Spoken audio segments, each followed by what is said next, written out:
It's time. 10, 9, 8, 7, 6, 5, 4, 3, 2, 1, 0. Blast off. It's time for Hastings Sodbuster Baseball. 3 balls, 2 strikes, 2 outs. Runner will be going. This is the payoff pitch. Let's see if Shea can get out of the inning here. The kick and deliver. Swung on him, missed it, got him. 12 strikeouts for Shea Shanneman. That one hits to left field. Making the left fielder go back. Keep going back, and that thing is going to be gone. It's out of here. Holy moly, Cole Evans. 370 feet. Cole Evans got a hold of that thing. Wow. That one hit to short. Cervantes is second, back to first, and they get him. Nicely turned double play there, the old 6-4-3, and there's 2 down. Their double play tonight turned by the Busters. Sodbuster Baseball is on the air. Alrighty, welcome to Duncan Field, everybody. It is Josh Salmon along with you, voice of Sodbuster Baseball. Adjusting some levels here, and here we go. Not sure why my microphone is so loud. We'll try this, and all right. Thanks for tuning in here. Wheat City Whiskey Jacks are in town. Apparently it doesn't take much for my volume to get too loud, so we'll go right there. How about that? Okay, here we go.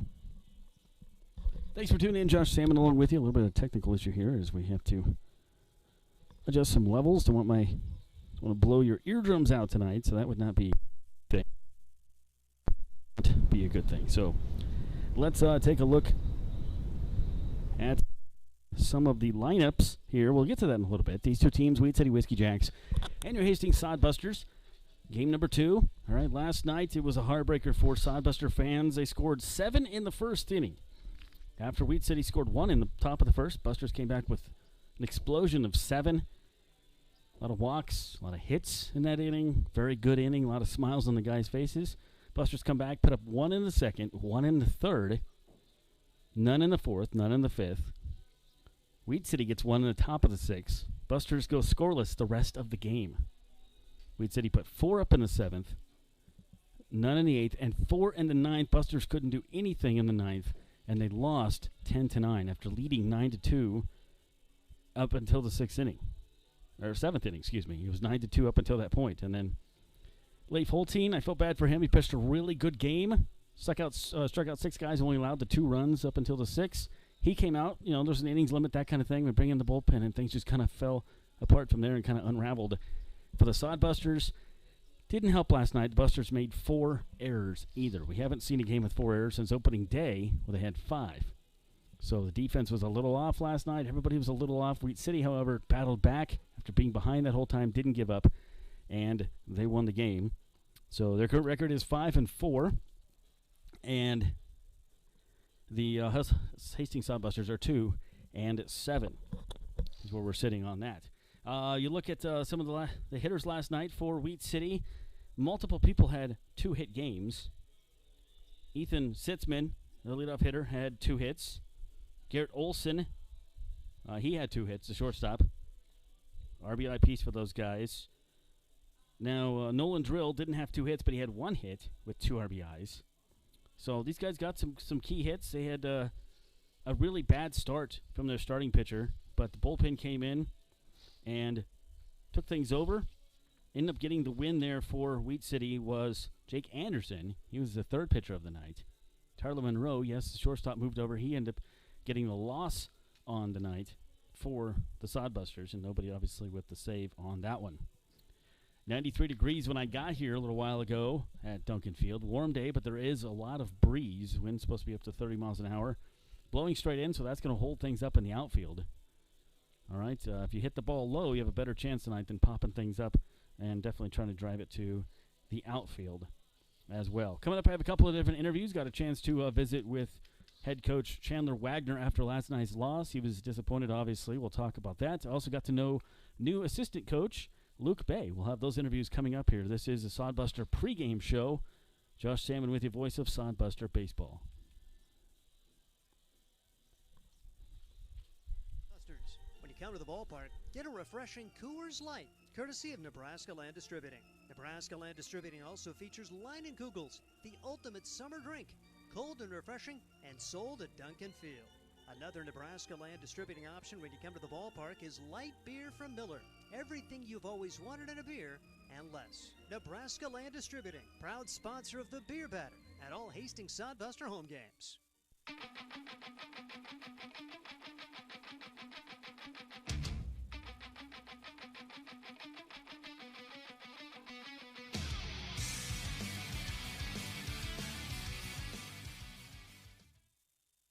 All right, joined by Coach Chandler Wagner, and this is a tough loss tonight, Coach. You guys were up 9-1 at one point. Things kind of fell apart there a little bit in the seventh, and just really never got back together.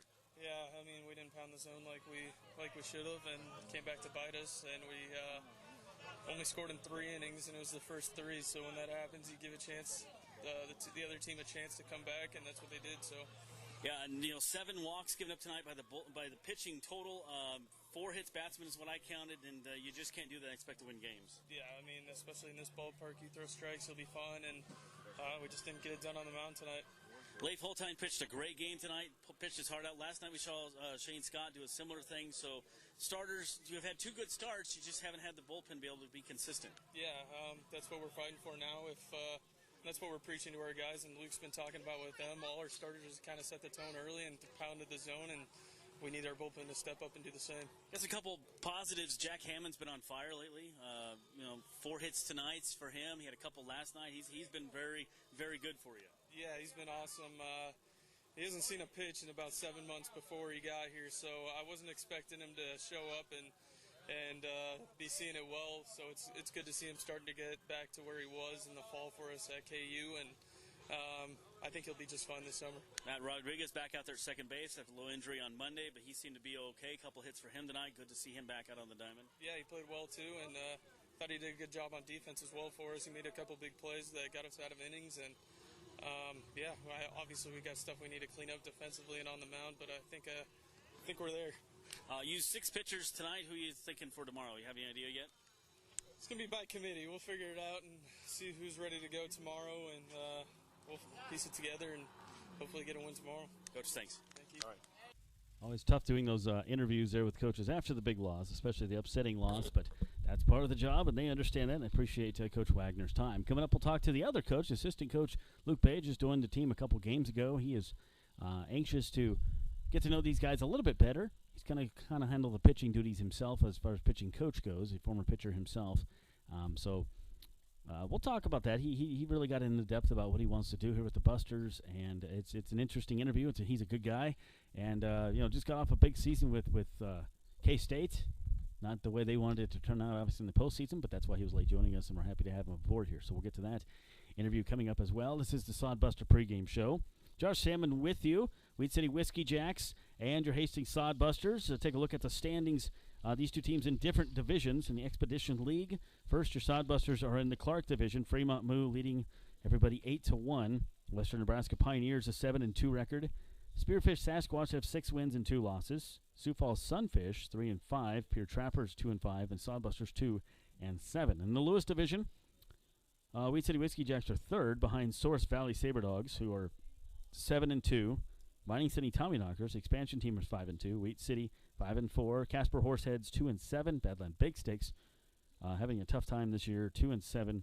And Canyon County Spuds, also an expansion team, 1-6. I should mention that Sioux Falls Sunfish in the Clark Division expansion team this year as well. Tonight is Husker night. They're going to be, you buy some raffle tickets. They're going to raffle off some former Husker and Sodbuster gear. So there's still time for you to get out to the ballpark. We're 20 minutes away, 25 minutes away yet from first pitch here at Duncan Field. Wind blowing in. It is a hot afternoon, but there's plenty of shade here at Duncan, and as you know, get a couple innings into it, and the whole seating will be shaded. Right now, there's a little bit of sun on the third base side of the seats, and just a tad on the right first base side, but otherwise, you're pretty much in the shade here at Duncan Field, and so that's a great atmosphere at a beautiful ballpark. Coming back, we'll talk to assistant coach Luke Bay. This is your pregame show, Sodbuster Baseball from Duncan Field. Stick around. Videos, custom designs, photography, websites, and more. It's Provident Promotions. You've got the business. Now make it stand out with Provident Promotions. Provident Promotions can help you design your logo, website, custom make your promotional video, and shoot just the right photo for your company or business needs to be seen everywhere. And they even offer email marketing services and social media management. Let them help you from start to finish. 111 North Burlington Avenue, Suite 110 in Hastings. A proud sponsor of Sodbuster Baseball.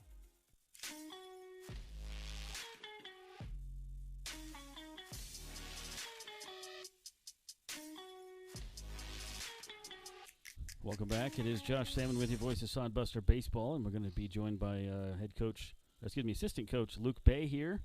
I had a good chance to visit with Luke right before the game and things he wants to do with the Sodbusters, and I appreciate him taking some time out of his schedule. Let's go ahead and play that in.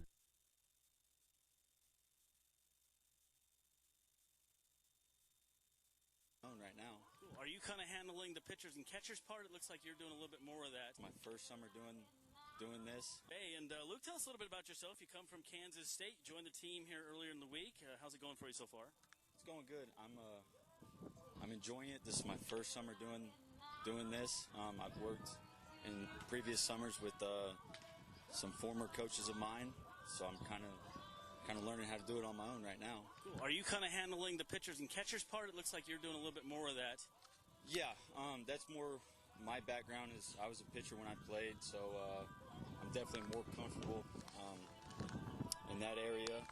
At school, Buck Taylor, my pitching coach, he works with pitchers and catchers, so he's been great. He's taught me a lot about managing both aspects and catcher communication, and how that's a very important aspect of the game, is just the communication between you and the catcher. So yeah.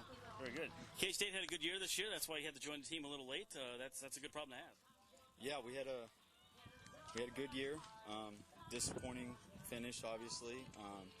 Felt like we had played ourselves into a large bid. The last 2 weeks of baseball were probably two of the best weeks of baseball we played all year. Our road record hurt us, and RPI. It is what it is this year because of COVID and whatnot. But yeah, it was a lot of fun. How's it going with the guys here so far? The camaraderie of the guys is doing good. Starting pitching's been good. The bullpen's been a little rocky. Yeah, so far, I'm getting in here just a couple days ago, so I'm still learning everybody and just trying to kind of be as hands-off as possible, let them do their thing, and just kind of observe. I've learned that you can't go in guns blazing and just try to overhaul everything and just be a dictator. You got to build the trust in the relationship before you can start making suggestions. And so I've been very pleased with the two starts that we've had so far. The key to success is you got to be able to throw fastballs to both sides of the plate. You got to be able to spin a breaking ball for a strike. And you got to be down in the zone. I know that's kind of old school. That's what we harp on at Kansas State. That's why I put a string up in our bullpen. It's just got to be down in the zone. Good things happen. Ground balls, double plays. With our bullpen, we got to minimize the free passes. I think last night we had 8 walks out of the pen. Now, one of them or a couple of them were a position player, but we got to be aggressive. It's a large park. I have not seen the wind blown out once. These guys are using wood bats. You got to be aggressive in the zone. The only way that we're going to hurt ourselves and give up big innings is if we give free passes and we don't play clean baseball. Talking to Luke Bay here with the Sodbusters, one of the coaches.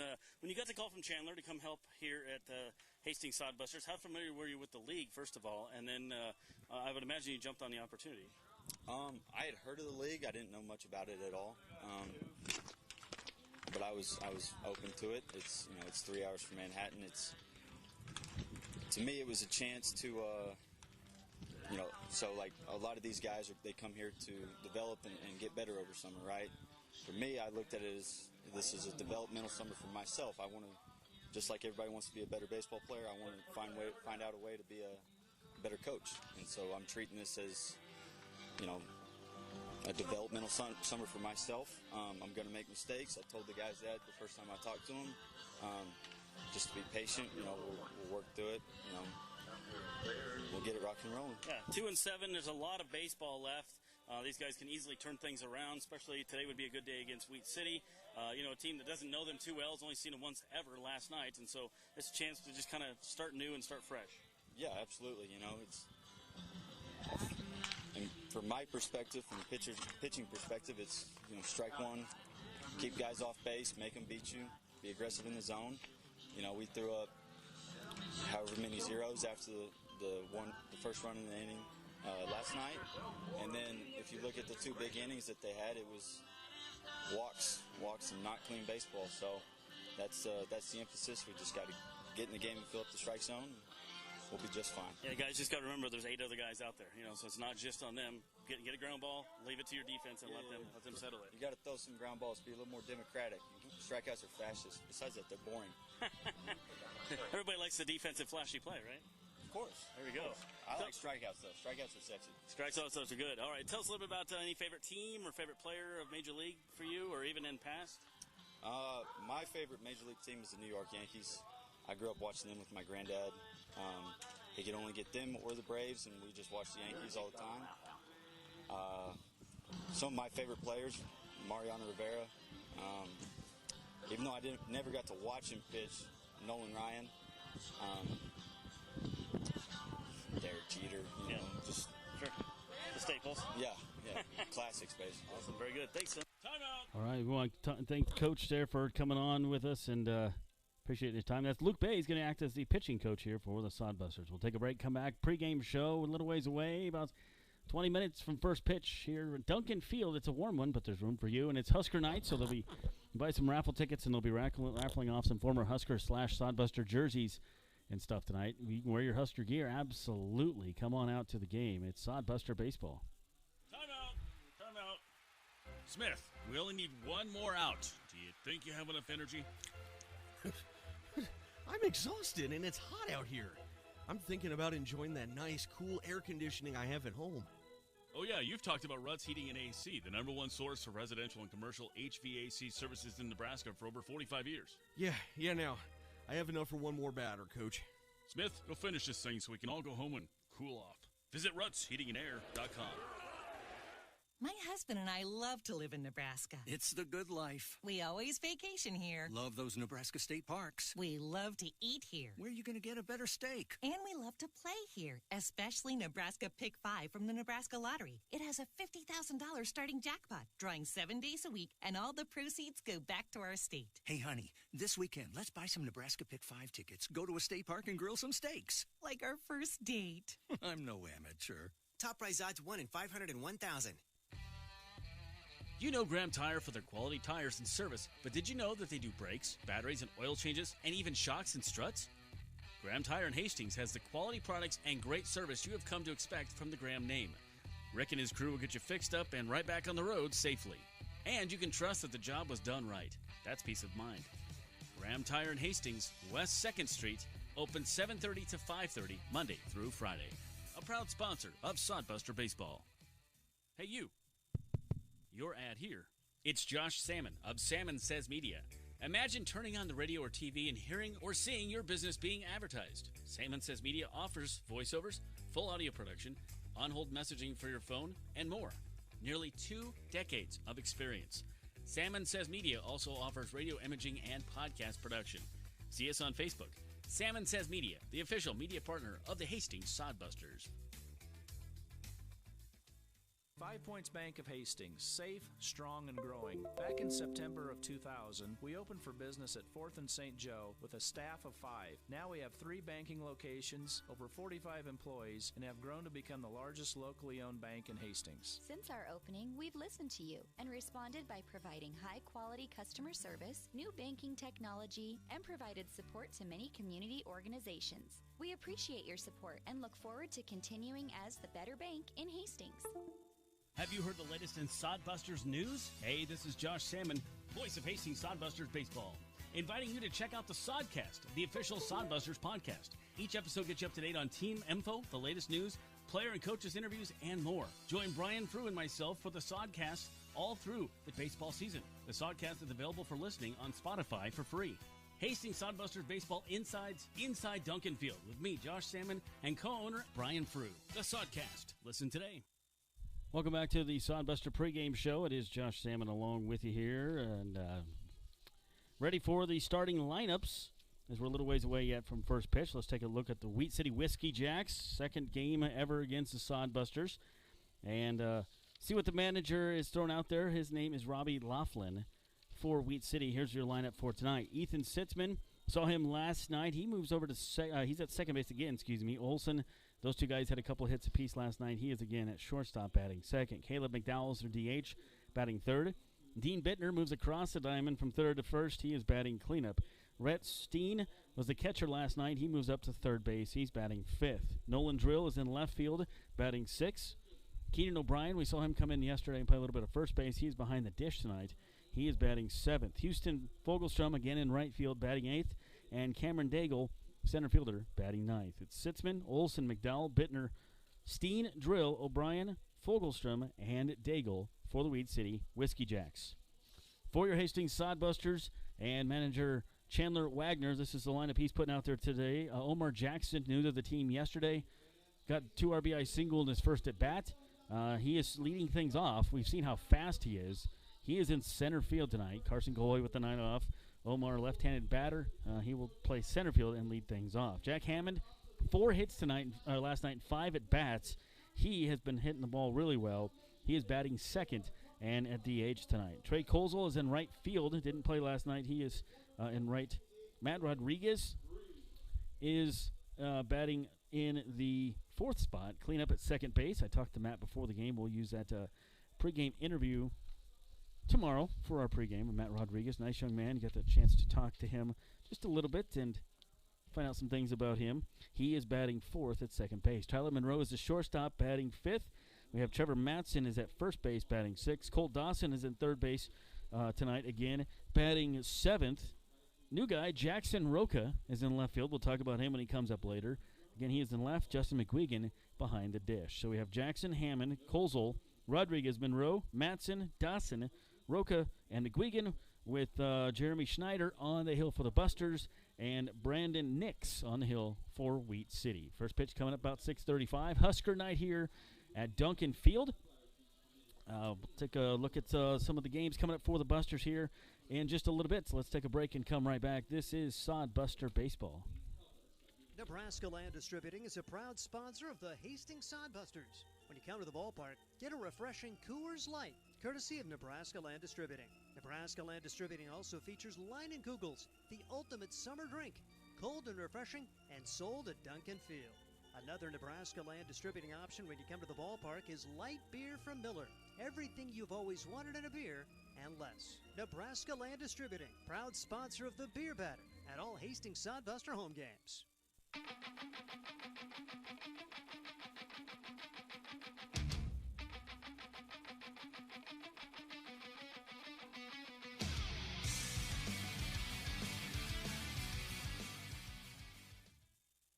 Welcome back to Sodbuster Baseball. Duncan Field, wind blowing in from right field now.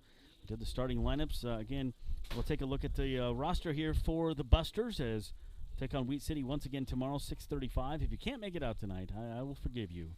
But you're missing out on Husker night and a chance to win some Husker memorabilia, kind of, sort of, as the Husker players that played for the Sodbusters. We're going to raffle off some of those items tonight, some of those jerseys worn by those guys. So that's your chance there. But don't worry, coming up on next Saturday, June 12th, it's a big night. 9 innings of winnings. Your chance during the Sodbuster game to win all kinds of things, including a $10 raffle ticket. You buy the $10 raffle ticket, you win prizes like a round of golf, Nebraska lottery scratch tickets, even a Traeger grill. First pitch 6:35. 9 innings of winnings. That's Saturday, June 12th. Write it down on the calendar and bring out the entire family, because the more raffle tickets you buy, the more stuff you can win, right? Yeah, bring out grandma and grandpa and the uncles, and you get some great food. The concessions always blow over here with the window open. We've got the camera up here, and so it just smells so good. It blows up here to the press box. Brand new episode of the Hastings Sodbuster podcast. We call it the Sodcast. Brian and I talked about things on Wednesday, and that's up and ready for you to go. Talked about the defense, which last night was not good, but overall it's been pretty good. And talked about the new manager and just things happening in the Sodbuster world from one of the co-owners, Brian Frew. Him and I are your hosts every week for a new edition of the Sodcast. We'll try to do those at least weekly. Just depends on our 2 schedules. But Sodcast, 2 episodes up yet this this year, this season, and you can get those on Spotify, Google Podcasts, Anchor.fm, all over the place, Apple Podcast, and many, many more. So tonight you'll have myself, Josh Salmon, Steve Stein will join me. Nate Miller running the cameras, does a great job. We appreciate him, makes the broadcast look really good. If you're watching on YouTube or if you're listening on Mixlr, we appreciate you tuning in. We're a little ways away yet from first pitch, about 9 minutes away here on your pregame show. Wheat City Whiskey Jacks, if you didn't know, from Canada, Manitoba, Canada, but they're playing their season in North Dakota this year because of the whole border and the COVID thing.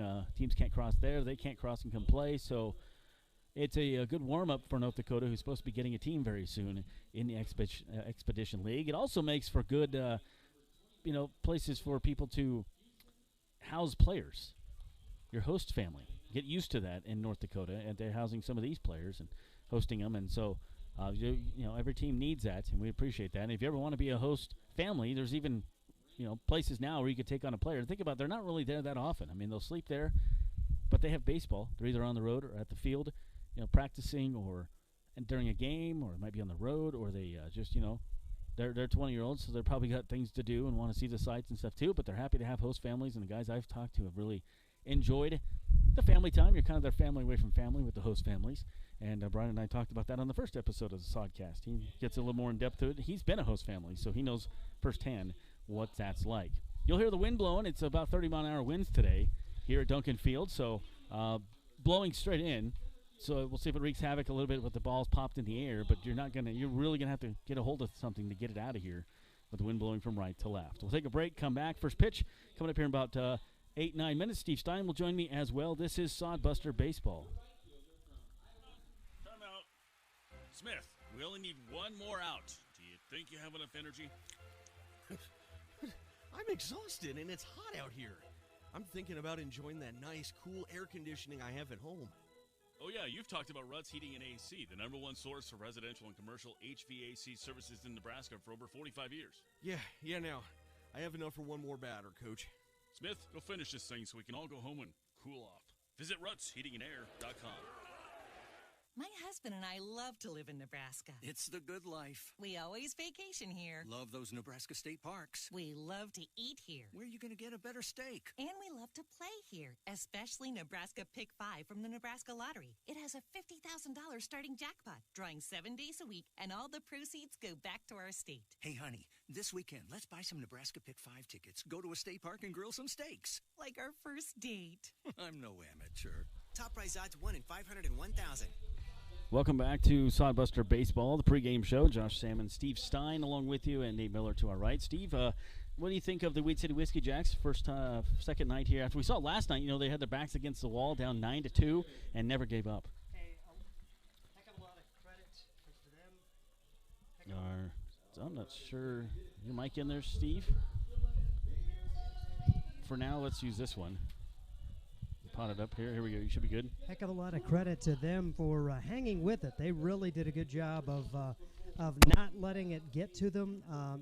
They were talk about in a hole. I mean, giving up 7 in the first after the long bus ride. Give them a heck of a lot of credit the way they persevered, and some of it Hastings doing, if you will, but.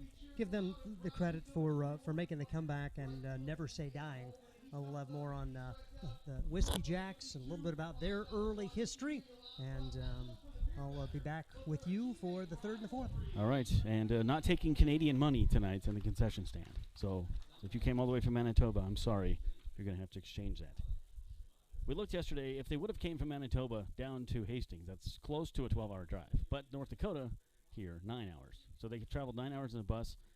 We're down behind by 7 runs yesterday and still pulled off the victory last night. So know what Wheat City's capable of. Busters tonight wearing their yellow jerseys. All right, bright yellow, white pants, green socks, and the Oakland A-looking hats with the bees on them. Brand new hats this year.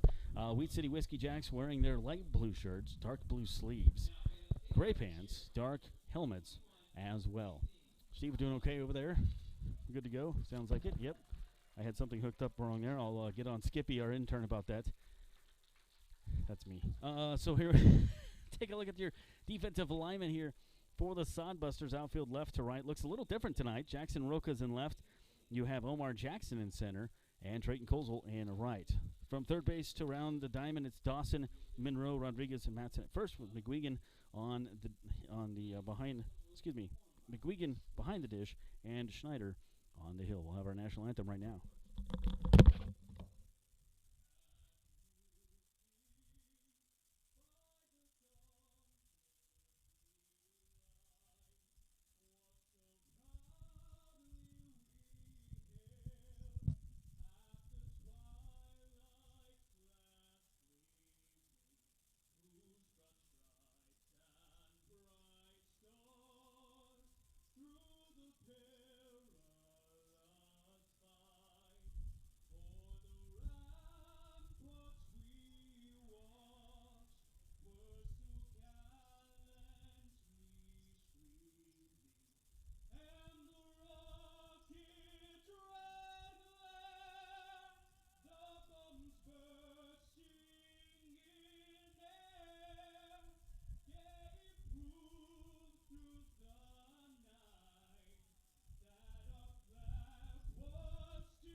Nothing quite like live national anthem going on. Again, for the Busters around the infield, it's Dawson at third, Monroe at short, Rodriguez at second, and Matson at first with Justin McGuigan behind the dish, Jeremy Schneider on the hill, or the bump, as the kids say. Take a look at Wheat City Whiskey Jacks. Batting order for them, it'll be Sitzman, Olson, McDowell, Pittner, Steen. We'll have Drill, O'Brien, Fogelstrom, and Daigle. A lot of the same guys we had last night, a couple of them in different positions, a couple of them a little different place in the batting order, but nonetheless, about the same guys we saw for Wheat City last night. Their pitcher is Brandon Nix. Let's get you some numbers here on Schneider. Big tall guy out there on the hill. This is his third appearance. He started 2 games this year. He's 13.1 innings. His ERA is 3.37. He's 0-2 on the season. 6 strikeouts, 4 walks, 5 runs, all earned, 14 hits. Battering average against him is .269. So Carson Cohoy with the night off tonight, and he's been in a little bit of a slump, so maybe just kind of regroup some things. We got Jackson Roque out there, brand new guy, joined the team yesterday, and he is in the starting left field, so he gets to battle the sun in left field. The infamous sun at Duncan Field in left field can be tricky. Ask Grant Schmidt. He played out there for 3 years in that sun, and he was about the best out there, getting used to that. Casey Burnham got used to center field last year, and he had a lot of other guys in right field that, that sun can play havoc here for you at Duncan Field. But I think we'll be good, and we're set for baseball. And I was talking to the guys down, and they just feel there's a wind coming on. Last night it had that feel at the beginning of the game, and things just kind of fell apart. And so Busters 6-game losing streak, but it's got to come to an end, right? It's got to come to an end sometime. And tonight would be a perfect night for that to happen, right? I think you agree with me on that one. It is Husker night, so they're going to be giving away some of the former Husker / Sodbuster jerseys, which is very cool. You got to buy a raffle ticket, obviously. They're going to be raffling those off. Buster, 5-game losing streak. So digging in here, and we're ready for first pitch. Ethan Sitzman. Sitzman, the second baseman, righty. Schneider, first pitch in there for a strike. Sitzman had a couple hits last night.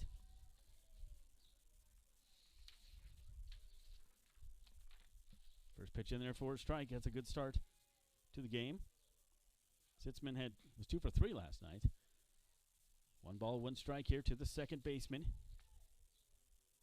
It's interesting on the roster. If you look it up on point streaks, the roster is first names and then last. And everybody else is last and first. And so compiling the rosters was a little difficult. And for stat keeper Andy Chase, it's a nightmare. That one just missed by an eyelash. 2-1. Schneider. Schneider with his third start of the season. Big, tall right-hander out there. 6'5". Oh, to be 6'5". That would end it for a strike. I would be happy with 6 foot, I'd take at this point. 2 balls, 2 strikes. I'm growing out, not up anymore. I'm past the growing up stage. The 2-2 coming on here. We'd like to start off this game with a strikeout. And let's see if Schneider can do that for us. Jeremy Schneider kicks and delivers. Swung on, missed, did. Blew it by him. The old Linda Ronstadt fastball, the Blue Bayou, 86 miles an hour. 1 down here in the first. Coach Luke Bay said wanted to keep the ball down. And, you know, that's an important factor, is to keep the ball down. You know, ground balls, that can let it have your defense. Let it happen to them. But and walks, you can't give up walks. 8 walks last night, unacceptable, he said. Not so many words. Here's Jeremy Schneider's pitch to Garrett Olson. Olson, a good hitter as well, we saw last night. He had 2 hits, scored a run, an RBI, a walk. Big game for him. He's the shortstop, does a good job over there fielding as well. It's 1-0 here. Pitch coming up from Jeremy Schneider, well outside, nowhere near the catcher. But luckily nobody on, so it doesn't really matter. 2-0. You see that at this level. A lot of guys trying to work on a new pitch, or, you know, trying to refine a pitch that really didn't work during the regular season. And that's what this league's all about. Whether you're a pitcher or a third baseman or a catcher or whatever, you're trying to work on some stuff. Game situation, perfect place to do that. That one upstairs by the attic, and it's 3-0 to Olson. Caleb McDowell due up next. First inning just underway here, Duncan Field. Josh Salmon with you. Jeremy Schneider on the hill. Wheat City Whiskey Jacks at the dish. The Buster right-hander kicks and delivers. And then went over the outside corner, taking all the way, was Garrett Olson, the shortstop. Got to be 93 degrees today, but the wind made it a little cooler, but it's kind of a hot breeze, if that makes any sense. It felt like summer out there. I had to get a haircut today. I broke down and finally got the moss trimmed, and a walk there for Garrett Olson. So 1 on, 1 out here for Wheat City. Caleb McDowell comes to the dish. McDowell on the season. Batting average for him here. He is batting .324. He's a very good hitter. 87 degrees right now at game time, with the winds at about 25 miles per hour coming out of the south. 1 on, 1 out here for Wheat City. Top of the first, no score. Garrett Olson just walked. Good lead for him over at first. Schneider on the hill. Runner doesn't go. And that one just a tad high. Last night we saw kind of a rotating strike zone. Tonight, thus far, pretty consistent yet, but we're in the first inning. Trying to figure out what the white stuff is on the field, but I think it's the cotton. There's been a lot of cotton blowing around in this area, so I think that's what that is. 1 ball, no strikes. Batter wants to regather his thoughts. That's Caleb McDowell. Schneider, third start of the season for him. Been a good guy for us. Back as a buster. Whew, that one might have missed a call. That looked pretty good from up here. So 2-0. Buster fans letting the umpire know that they weren't happy with the call. Jeremy Schneider returning Sodbuster. Goes to Northeast Community College in Norfolk. Runner goes. Fouled off first base side. We'll do it again. Attended Lovell High School in Lovell, Wyoming, back in the day. Had a breakout freshman season in college. Counted on to be a top-end pitcher for the Hawks at Norfolk. Good baseball program there. Northeast Community College. Jeremy Schneider, we're happy to have him on the team. He's a nice young man. I saw him down there, and you stand next to him, and he's really tall, 6'5". That's big. Towers over me. The 2-1. That one called generous strike inside. I think we got away with one there, perhaps, but we'll take it. The 2-2 coming up here to Caleb McDowell. Sitzman struck out. Olson on first. Let's see if he goes here. 2 balls, 2 strikes, no score, top 1. Wheat City at the dish. Here's the Busters right-hander. He does go. That one floats up there, throw down by McWegan, who's got a great arm, but a good jump, and the throw was a little high. Stolen base there for Olson. So runner now standing in scoring position. The pitch was high, which means the throw was a little high. It's easy to steal when the pitch is high, and it's hard for a catcher to get the ball down when you catch it high and you try to release it as quick as possible. 3 balls, 2 strikes, 1 out, runner on second base. Top 1, here's the pitch from Schneider. That one hit to first base. Take a tough hop. Madsen takes it himself, advances the runner to third, but there is 2 outs. Nice job by Madsen on a high hop. Over at first base. He does a good job over there. So Bittner, speaking of first baseman, he's played third base last night. He is up, and he's playing first base tonight. Madsen, a similar player. He can go from third to first as well. Some of those guys can do that. You just got to kind of look at the ball in a different way. You know, when the bag's to your left at first and it's to your right when you're at third. So it's kind of a little bit backwards thinking, I think, there. I've never played third base. I played first base several times. 2 outs, runner on third, no score, top 1. That one high to Dean Bittner. Bittner, good hitter here for Wheat City.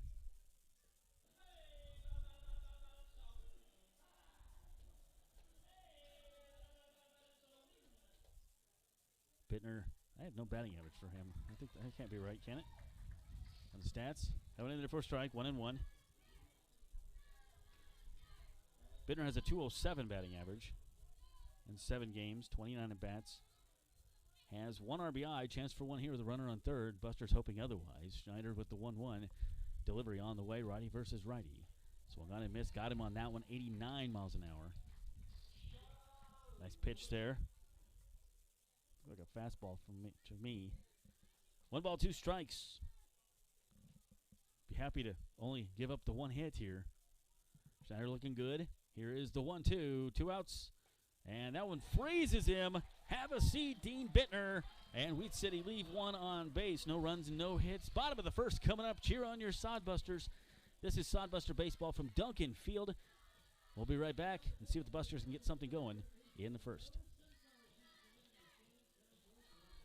Visiting a place with historic housing districts, beautiful parks, and strolling through downtown shops. No, it isn't a fairy tale. It's Hastings, Nebraska. The Adams County Visitors Bureau invites you to experience Hastings. From bird watching to the Aquacourt Water Park to taking in a Sodbusters baseball game at historic Duncan Field. It all starts with the Adams County Visitors Bureau. What would a visit be without great eats? Hastings has plenty for all cravings. Start exploring at visithastingsnebraska.com. Experience Hastings with the Adams County Visitors Bureau. Nebraska Land Distributing is a proud sponsor of the Hastings Sodbusters. When you come to the ballpark, get a refreshing Coors Light, courtesy of Nebraska Land Distributing. Nebraska Land Distributing also features Leinenkugels, the ultimate summer drink, cold and refreshing, and sold at Duncan Field. Another Nebraska Land Distributing option when you come to the ballpark is light beer from Miller. Everything you've always wanted in a beer and less. Nebraska Land Distributing, proud sponsor of the Beer Batter at all Hastings Sodbuster home games.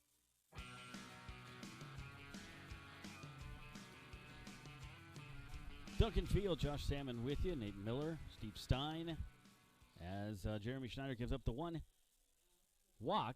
Runner gets over to third, but Wheat City stranded him on base and didn't bring him in. So that's where we sit right now. Just the 1 walk. No hits in the game. Busters coming up here. Bottom of the first, it'll be Omar Jackson, Jack Hammond, and Trey Colesville. 3 guys that are hitting really well for the Busters. So let's take a look at some stuff about Omar Jackson. Joined the team yesterday. Led off with the first hit with 2 RBIs. It's the only hit he had yesterday. He's from Mansfield, Texas. Goes to Arkansas Tech. Played left field last night, playing center field tonight. Redshirted initial collegiate season in 2020. Season cut short due to COVID-19. First pitch misses for a ball. Omar Jackson, left-handed. I have no college stats on him because he redshirted. It was one of those things, too. I was talking to Scott Galusha yesterday, and Scott will be up in the 4th inning and talk to us. And Scott was saying that he got a call from Cole Dawson's dad, who's a coach at Arkansas Tech and said, hey, do you need any more guys? He said, well, not really, but what do you got? And he says, well, I've got this Omar Jackson guy. And they had a conversation. Apparently, okay, Scott says, yeah, we'll see what we can do with him. And this kid runs like the wind blows. He's really, really fast. So hopefully gets on base here and you can see what I'm talking about there. That one in there for a strike. And so the count goes to, I have two different counts here. We're going to go with 2-1. I have 2-1 on there and 3-1 on my. We're going to go 3-1. 3-2 now. On the count. 6:35 tomorrow. First pitch, these two teams. Remember, June 12th, 9 innings of winning. All kinds of things to be given away, including a Traeger grill. Throughout the game, that is Saturday, June 12th here at Duncan Field. Purchase a $10 raffle ticket. You could win a round of golf, the Traeger grill, Nebraska lottery tickets, and more. 9 innings of winnings next Saturday. Thanks for tuning in on this Saturday. 2 balls, 2 strikes. Pitch coming up here from Brandon Nix. Right-hander versus left-hander. That one hit into center field. The center fielder was playing shallow but able to get on it. That wind just held that thing up. If the wind wouldn't have been blowing, that would have been extra bases. Because the center fielder, Daigle, was towards left field. He had to run over there, but by the time he got over there, he stopped and waited for it because the wind just held that thing up. So you got to keep the ball a little lower. It was a nice contact, but that's not going to fly tonight with that wind blowing out. Or blowing in, excuse me. Omar 0 for 1 on the flyout. Brings up Jack Hammond. 4 hits for him last night. Crazy. He's been hitting the ball really, really well. Hammond 4 for 5 last night. 3 RBIs. First pitch is a ball to him. And currently Hammond for the Busters is batting .273. Really brought his average up in the last few games. Had a couple hits the night before as well. Been a good addition to the team here. That's Jack Hammond. KU. And believe you me, that Coach Wagner knows him very well, both from KU. Went to Owasso High School in Oklahoma. 3 balls and no strikes. This year, I have no 2021 stats, so he hasn't played for Kansas. Probably going to start his season next year for them. He walks. So Hammond on. And 2 walks in the game, 1 for each pitcher. And it brings up Trayton Coleshill. Right field tonight. We've seen him in left field several times this year. We haven't seen him in right field. Another left-handed bat in there against the right-handed Brandon Nix. Nix checks the runner at first. Hammond doesn't go. That one, first pitch swinging into left field. That's going to fall in. That's a fair ball. Right down the line. That was fair by about 2 inches. It doesn't have to do much. He just tapped it down the third base line. Opposite field hit. Nice piece of hitting there for Trayton Coleshill. And the Busters have 2 on here in the first with only 1 out.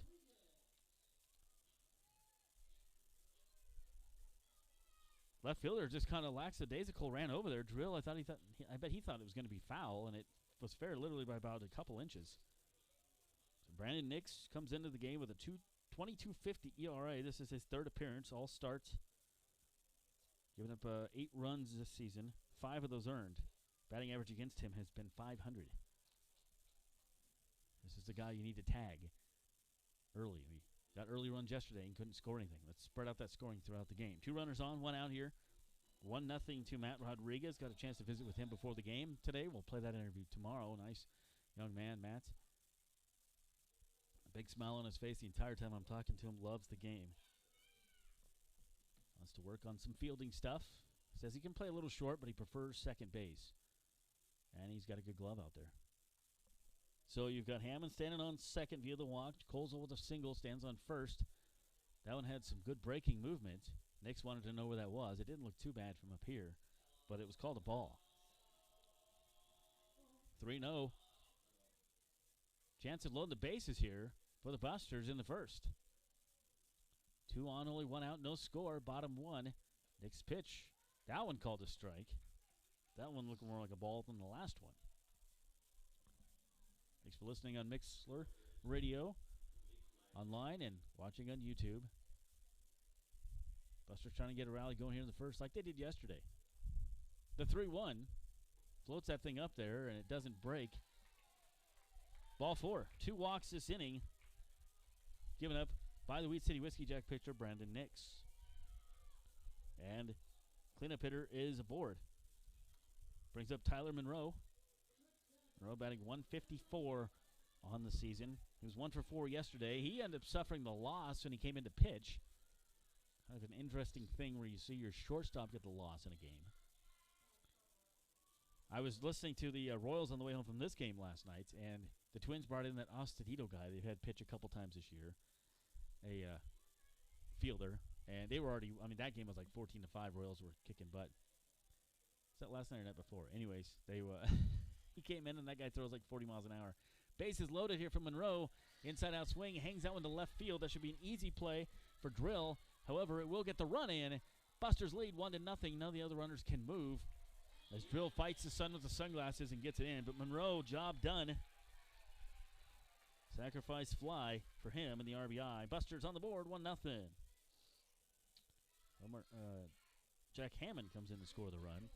And that brings up Trevor Matson, moved down to the 6th spot in the order. All right, there's a bunch of kids here yelling Sodbusters, which is always cool to see. That's fun. I got a funny autograph story I'll share with you a little bit later when Steve joins me about one of the players last night and the little kids getting autographs after the game. It was pretty funny. 1 ball, 1 strike. 1-0 Busters here in the first inning. Ones are wild. Trevor Matson chance to put up a crooked number here for the Busters with only the 1 out. Nick's pitch inside out, back up the middle, and into center field, waving the runner around. Throw coming into the plate, and he's going to be safe. Nice slide. Love the slide there by Trayton Colesol. They had first slide. Busters up 2-0. Crooked number on the board for Matson. RBI for him. Still only 1 out. Sorry, 2 outs. Sacrifice fly was the other out, I'm sorry. But Matson with the RBI. Single up the middle. And like I said, it doesn't have to be pretty. It just has to be effective, and it works. Cole Dawson, he's been hitting really well for us. Nice young man at short third base again tonight. The curveball floats up there, and that thing is just missing from Nix by a little bit. It's gotten some nice movement on it, but it just hasn't broke in the right place. 2 runners on, 2 in for the Busters. 2 hits, 2 runs for them. That one popped up. This could end the inning. That thing hit a mile high. Wind holding it up there. Shortstop Olsen, one-handed grab. And the Busters leave 2 on base. But 2 hits, 2 runs, 2 left on. At the end of 1, it is 2-0. Sodbusters, second inning coming up. This is Sodbuster Baseball. With a message from Sam's Club. I'm a working mom. I don't have a lot of time for grocery shopping. That's why Sam's Club is so convenient. I can get the food my family loves, household supplies, and be on my way. My husband likes that they offer oil changes and tire services. Really saves him time. They have early hours for Plus Club members so I can beat the crowd on the weekend. Plus, Sam's Club offers free curbside pickup. Order online or in the app. Sam's Club, Grand Island. Sam's Club, a proud partner of Sodbuster Baseball. For the best in promotional videos, custom designs, photography, websites, and more, it's Provident Promotions. You've got the business. Now make it stand out with Provident Promotions. Provident Promotions can help you design your logo, website, custom make your promotional video, and shoot just the right photo for your company or business needs to be seen everywhere. And they even offer email marketing services and social media management. Let them help you from start to finish. 111 North Burlington Avenue, Suite 110 in Hastings. A proud sponsor of Sodbuster Baseball. Busters put a 2 spot up on the board. And second inning, they lead 2-0. Josh Salmon back with you. Steve Stein, Nate Miller to our right. Our tech guy. I actually have Nate in my phone as Nate Tech Guy. That's what you're called. Nate Tech Guy. I have all kinds of weird names in my phone. I had a guy named John. That was my plumber years ago, and I had him in as John Plumber. His name was Stefanik was his last name. Or Jason, I'm sorry, it was Jason Stefanik. But anyway, I had him in as Jason Plumber. So that's just weird. My aunt and uncle, I have their first and last name together. Or first names come together, so it's Tom Barb in my phone. Yeah, that's just the way my mind works, folks. 2-0 our score here. Jeremy Schneider gives a fist bump to Cole Dawson. Ready for the second inning. For Wheat City, it's going to be Steen, Drill, and O'Brien do it up here. Sounds like a law office. It'll be the 5, 6, 7 hitters for Wheat City Whiskey Jacks. We determined that a Whiskey Jack is a Canadian Jay. It's a little bird. Not huge, not tiny.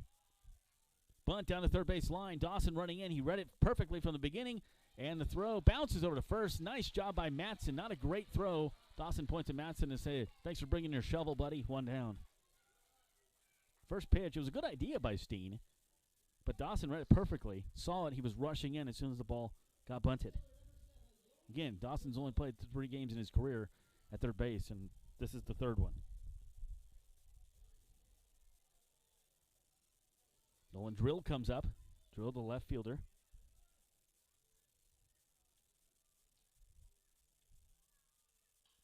Drill batting .281. That one hits the center field. And Jackson runs over towards right center. Shallow right center makes the catch. Quickly 2 out here for Wheat City. Nice pitching out there for Jeremy Schneider this inning. Gave up the 1 walk in the first, and they stranded the runner on third. So it brings up Keenan O'Brien. We saw O'Brien come in yesterday and play some first base. He's behind the dish tonight. Keenan O'Brien, .400 batting average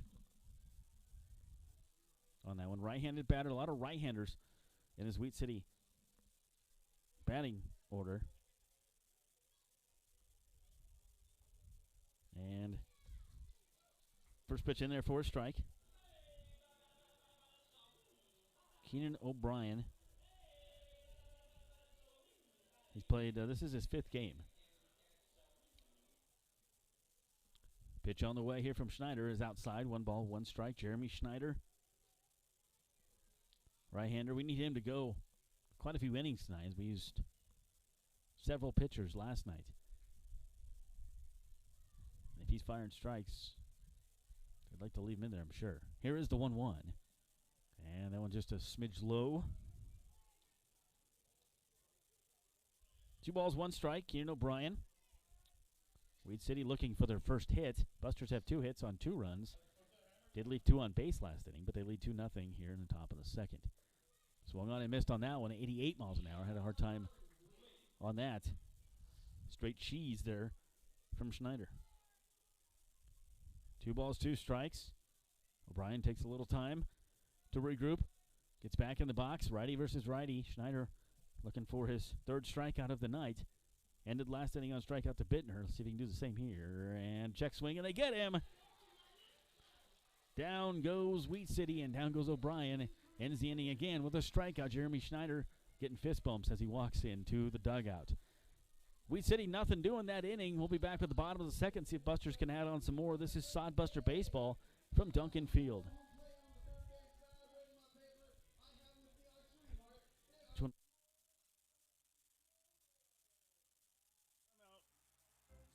we only need 1 more out. Do you think you have enough energy? I'm exhausted, and it's hot out here. I'm thinking about enjoying that nice, cool air conditioning I have at home. Oh, yeah, you've talked about Ruts Heating and AC, the #1 source for residential and commercial HVAC services in Nebraska for over 45 years. Yeah, now. I have enough for 1 more batter, Coach. Smith, go finish this thing so we can all go home and cool off. Visit rutsheatingandair.com.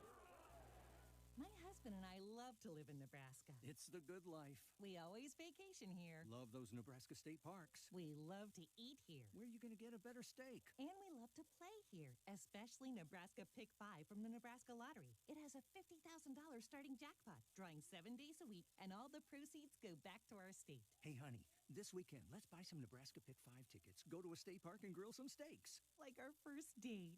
I'm no amateur. Top prize odds 1 in 501,000. Welcome back to Duncan Field as Wheat City goes 1-2-3 in the 2nd. Josh Salmon, Steve Stein, Nate Miller. Coming up to bat is Jackson Roca, playing left field tonight. Just joined the team recently. And Jackson, let's tell you a little bit about him. I got some information for you, and I've been waiting for this for a while because he just joined the team. I think his season just finished up, his regular college season. Plays outfield. Summer of 2016. His club won the Team 15U Babe Ruth State and Pacific Northwest Championships, which qualified them to play in the World Series in North Dakota. Pretty cool, huh? Brandon Nix, pitch on the way, floats that curveball. That's the one he's been trying to get in the first inning, and it didn't work. That looked pretty good there, strike one. Jackson Roca. Summer team is the Othello Red Raiders normally. Went to high school in Othello. Graduated in 2020 from Othello, Washington, if you're wondering where that is. High chopper to short. Pretty good hands there for Olsen, and they do get him out at first, one down. So his first at bat is a Sodbuster. He goes over one, brings up Justin McGuigan. So Justin does a great job behind the dish. We have three very good catchers. Him, Carlson, JT Cafferty, although Cafferty not going to be playing catching when he found out when he goes back to college. They're going to work him on in the outfield. Maybe a little first base. He's been playing those here for us, too. He's even pitched for us. He's that a good of athlete. Again, Brandon Nick starts off with the off-speed stuff. I need to keep a track of how many times he started with the breaking ball, because he does very often. 1 ball, no strikes to the 9th place hitter.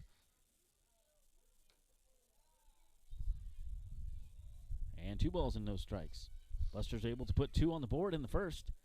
A walk to Hammond, 2 hits by Kozel and Matson, another walk to Rodriguez. They end up stranding 2, but they get 2 runs in on 2 hits. Here's Brandon Hicks for the Wheat City Wesky Jacks. That one up the middle. Olsen again, one big motion to first, and did he pull his foot? Nope, he kept it on. Nice job stretching there by Bittner at first, and there's 2 down. Olsen has some good hands, their shortstop. That was just one of those constant motions running towards the bag. Got the play, got rid of it as he continued to move. That's a tough play, but he got it. So Omar Jackson led off the game by flying out to center field. It was a nice hit ball, but like I said, it got caught up in that jet stream, and it just kind of hung up there. If it would have been more of a line drive shot, he would have gotten extra bases on it. See if he can get something going here. This young man is so fast. Shows fake bunt, and that one floated behind the catcher. So, Wheat City Wesky Jacks down by 2. Playing their season this year in North Dakota. That went in there for a strike. It's 1-1. Only from Manitoba, Canada. 1 ball, 1 strike. 2-0 Busters here in the bottom of the second, but 2 outs. Showing bunt, pulling back is Jackson. Decided, nope, I'm not going to do that one. His coach, Arkansas Tech head coach, Coach Dawson, which is Cole Dawson's dad.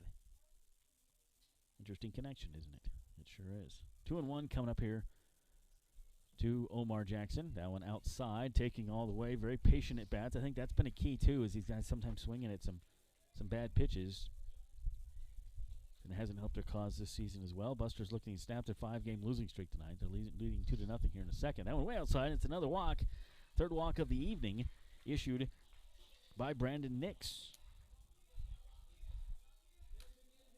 So speed on the base path, and let's see if they send him at some point during the scenario. You're up by 2. Jack Hammond comes up. You hate to take the bat out of his hand. Maybe they'll do a hit and run thing because Hammond's been on fire with the stick.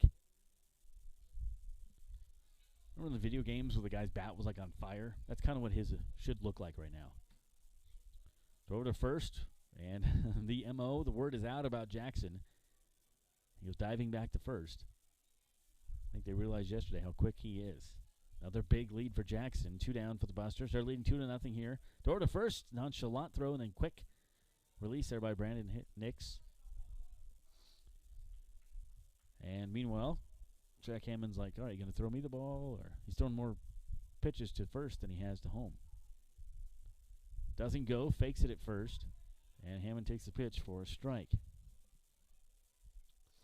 So Chandler Wagner over in the third base box. Luke Bay over in the first base box. Jackson, good lead for him at first, not going. That one popped up and over our head and out of play. 0-2 to Hammond. I hope you get to see Jackson run because he is very, very quick. But right now, I don't know if they'll send him with 2 strikes and 2 outs. But Hammond has been one of your more consistent hitters, so we'll see what happens. Maybe the hit and run is on here. Brandon Hicks, he does go. That one floated way upstairs. The throw is not bad, but Hicks, oh, they called him out. I think they got that one wrong. His hand looked like it was in there to me. He had a very good jump. The throw was a high was a high pitch. Nice throw there by their catcher, O'Brien, and nonetheless the Busters are out of it. No argument there from Coach Wagner. So Busters done here in the second. Still leading 2-0. Third inning coming up. This is Sodbuster Baseball from Duncan Field.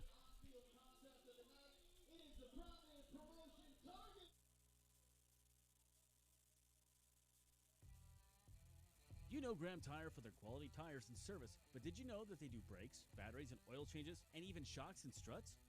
Graham Tire in Hastings has the quality products and great service you have come to expect from the Graham name. Rick and his crew will get you fixed up and right back on the road safely. And you can trust that the job was done right. That's peace of mind. Graham Tire in Hastings, West 2nd Street, open 7:30 to 5:30, Monday through Friday. A proud sponsor of Sodbuster Baseball. Hey, you. Your ad here. It's Josh Salmon of Salmon Says Media. Imagine turning on the radio or TV and hearing or seeing your business being advertised. Salmon Says Media offers voiceovers, full audio production, on-hold messaging for your phone, and more. Nearly 2 decades of experience. Salmon Says Media also offers radio imaging and podcast production. See us on Facebook. Salmon Says Media, the official media partner of the Hastings Sodbusters. Welcome back to Duncan Field. It is Josh Salmon, Steve Stein, Nate Miller to our right, and Busters try to send Omar Jackson to second base. I thought he had his hand in there. It was a high pitch. It was a really good throw from the catcher, O'Brien, and nonetheless, the umpire called him out. No argument from Chandler Wagner, and the Busters get nothing going in the second. But good news is Jack Hammond will lead off next inning. Steve Stein joins me. Steve, you'll do play-by-play for this inning. All righty, here we go. We'll see what Wheat City can get done as they come to bat in the top of the third. 2-0 Hastings on the strength of 2 first-inning runs, 5 fewer than yesterday, but the important thing is how you finish, not how you begin, and Hastings trying to put one in the win column here today. We'll see how it goes. Houston Fogelstrom steps into the right-handed box for the Whiskey Jacks. And the first pitch on the way for Jeremy Schneider. It's a cross for a strike. No balls, 1 strike. Schneider off to a pretty good start through the first couple of innings, 3 Ks and 1 walk. Fogelstrom standing in the right-handed box, coming into today with a batting average of 111. He's 4 for 36, does have a triple to his credit this year, and takes strike 2. He scuffled yesterday and is quickly down on the count. No balls and 2 strikes. It's interesting that Fogelstrom, out of Omaha from Northeast Community College, one of 4 Nebraskans on this roster. You'd think that all the Nebraskans would be Western Nebraska or Fremont or here in Hastings, but Wheat City, pretty good number of players from the Cornhusker State. Pitch misses, 1 ball and 2 strikes on Houston Fogelstrom. I bet he's better than glad they're playing in North Dakota, not Canada. 1-2 the count as Jeremy Schneider trying to finish off Fogelstrom. Here comes the 1-2 delivery. Swing and a miss. Good start for Jeremy Schneider as he sets down another one here. As Houston Fogelstrom goes down, he becomes the 4th strikeout victim already for Jeremy Schneider. And that will bring to the plate Cameron Daigle, number 9 hitter. He is the center fielder for the Whiskey Jacks. Last 6 batters retired by Schneider. He's booking. He's cruising right now. Daigle coming into today with a 176 batting average, batting in the right-handed box for the Whiskey Jacks. Pitch is taken outside for ball 1, 1 ball and no strikes on Cameron Daigle. Daigle makes his home in Bresley, Louisiana, played at LSU Alexandria.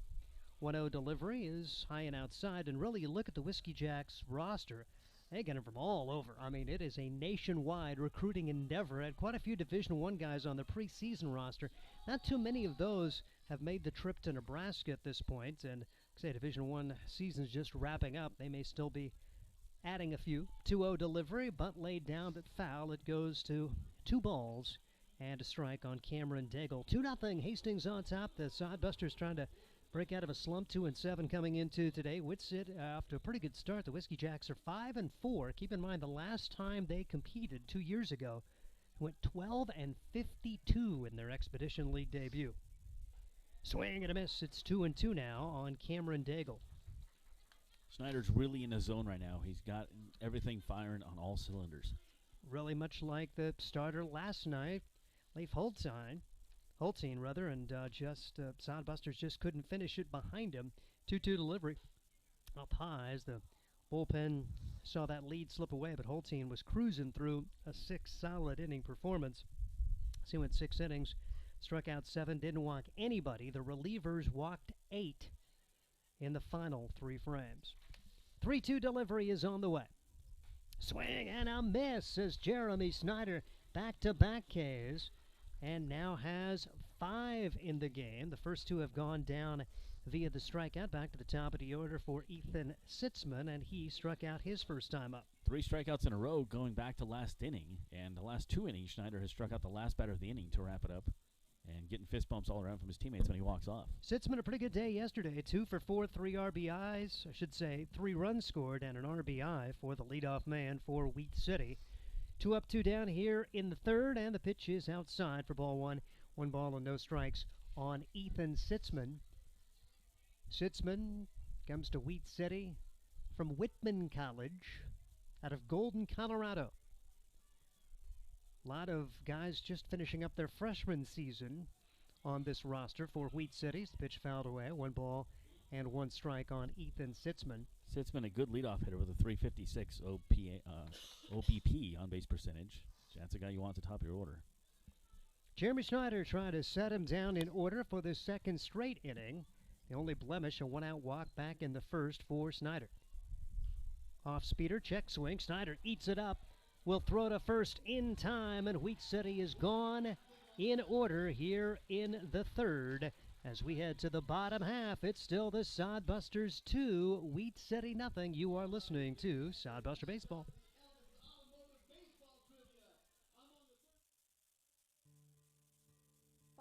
Bank has been proudly serving the Tri-City area for decades, and we are continuously finding ways to make your baking experience easy and enjoyable. We offer the best of both worlds with kind and welcoming employees in the bank while creating a strong online presence to accommodate your busy lifestyle. Our innovative technology adds layers of security while being easily accessible to all age groups. Stop into the Better Bank to learn more today. Have you heard the latest in Sodbusters news? Hey, this is Josh Salmon, voice of Hastings Sodbusters Baseball, inviting you to check out the Sodcast, the official Sodbusters podcast. Each episode gets you up to date on team info, the latest news, player and coaches interviews, and more. Join Brian Frew and myself for the Sodcast all through the baseball season. The Sodcast is available for listening on Spotify for free. Hastings Sodbusters Baseball inside Duncan Field with me, Josh Salmon, and co-owner Brian Frew. The Sodcast. Listen today. Head to the bottom half of inning number 3, Hastings Sodbuster Baseball. Proud to have you along, Steve Stein, Josh Salmon, as it is going to be the 2, 3, and 4 hitters up there, Jack Hammond, Trayton Kojal, and Matt Rodriguez against right-hander Brandon Nix. Nix giving up a couple of first-inning runs, but settled down nicely, got the first 2 out, and then issued a 2-out walk. Omar Jackson, though, was caught stealing. Jack Hammond was left at the plate. He will be back there now after he walked and scored his first time up. See what the Sodbusters can get done on their second time through the order against Brandon Nix. First pitch inside for ball 1, 1 ball and no strikes. Hammond has been on fire in the last 3 games. 4 hits last night, 2 the night before. He's really seeing the ball well. Jack 4 for 5, 3 RBIs and a run scored in that loss to Wheat City. 1-0 count on the way. Off speed, stays high. It's now 1 ball and 1 strike on Jack Hammond, the product of the University of Kansas. Makes his home in Oklahoma. Kind of similar to head coach Chandler Wagner, who was volunteer assistant at KU. Comebacker, nice stab there for Brandon Nix. He will throw out Jack Hammond, the first out of the third inning. We mentioned Chandler Wagner. Wagner from California, but then went to the University of Oklahoma where he got his degree. Coached in California for a while, was a student at KU while getting his master's, and now a volunteer assistant for the Jayhawks, who went 30-27 this past year. Here comes Trayton Kojal, left-handed hitter, singled and scored his first time up, and he's first pitch swinging. Grounded to the right side. Second baseman gobbles it up, throwing to first Ethan Sitzman, and the Busters are 2 up, 2 down very quickly here in the bottom half of the third, leading it by a score of 2-0. So last night, Steve, I was down talking to Wagner after the loss, and I'm walking out, and all the little kids are asking for autographs. And Carson Coy's standing there, and I go, hey, you guys want to get Carson Gahoy? He's from Grand Island. He goes, no, they don't want my autograph. And I go, oh, he's from Grand Island. And little kids go, no, they don't want him. They want to somebody else. And he just started laughing. The next kid did want him, though. Here's Matt Rodriguez, second baseman, stepping in, and he takes ball one. 1 ball and no strikes. Rodriguez gets ticked on the elbow, and he will take the base. And if you were going to get hit by a pitch, that's the way to do it. He had to. You could just barely hear the click, and the umpire said, go to first. Matt Rodriguez will take that every time. I think the wind helped that one a little bit. That's I think barely nicked him at all. And Wheat City's coach would beg to differ. Robbie Laughlin, who's an assistant at Dawson Community College in Glendive, Montana, is out to have a word. Umpires today, Alex Schumacher and Chad Williams. And right now, the home plate umpire is getting an earful as Rodriguez stands at first. 2 outs. The Sodbusters with a 2-0 lead. Tyler Monroe, who had an RBI sacrifice fly to left his first time up, will come to the plate for the Hastings Sodbusters. Yeah, it was interesting to see Monroe pitch last night. He's pitched a couple times for us this year, but it's weird when your shortstop gets the loss. 1 for 4 with a run scored in that setback as the bullpen just could not get it done. No balls, 1 strike. That's over for Tyler Monroe. And you look at Hastings this year, and they've gotten pretty good starting pitching. The bullpen has struggled mightily, and you look at that Hastings Sodbuster staff as the pitch across for a strike quickly. 2 strikes on the batter for the Hastings Sodbusters, Tyler Monroe. 6 players on the Hastings Sodbuster pitching staff have more walks than strikeouts, and there is number 1 reason why the Sodbusters are not getting it done. Runner goes, and taking second base, Matt Rodriguez with a stolen base.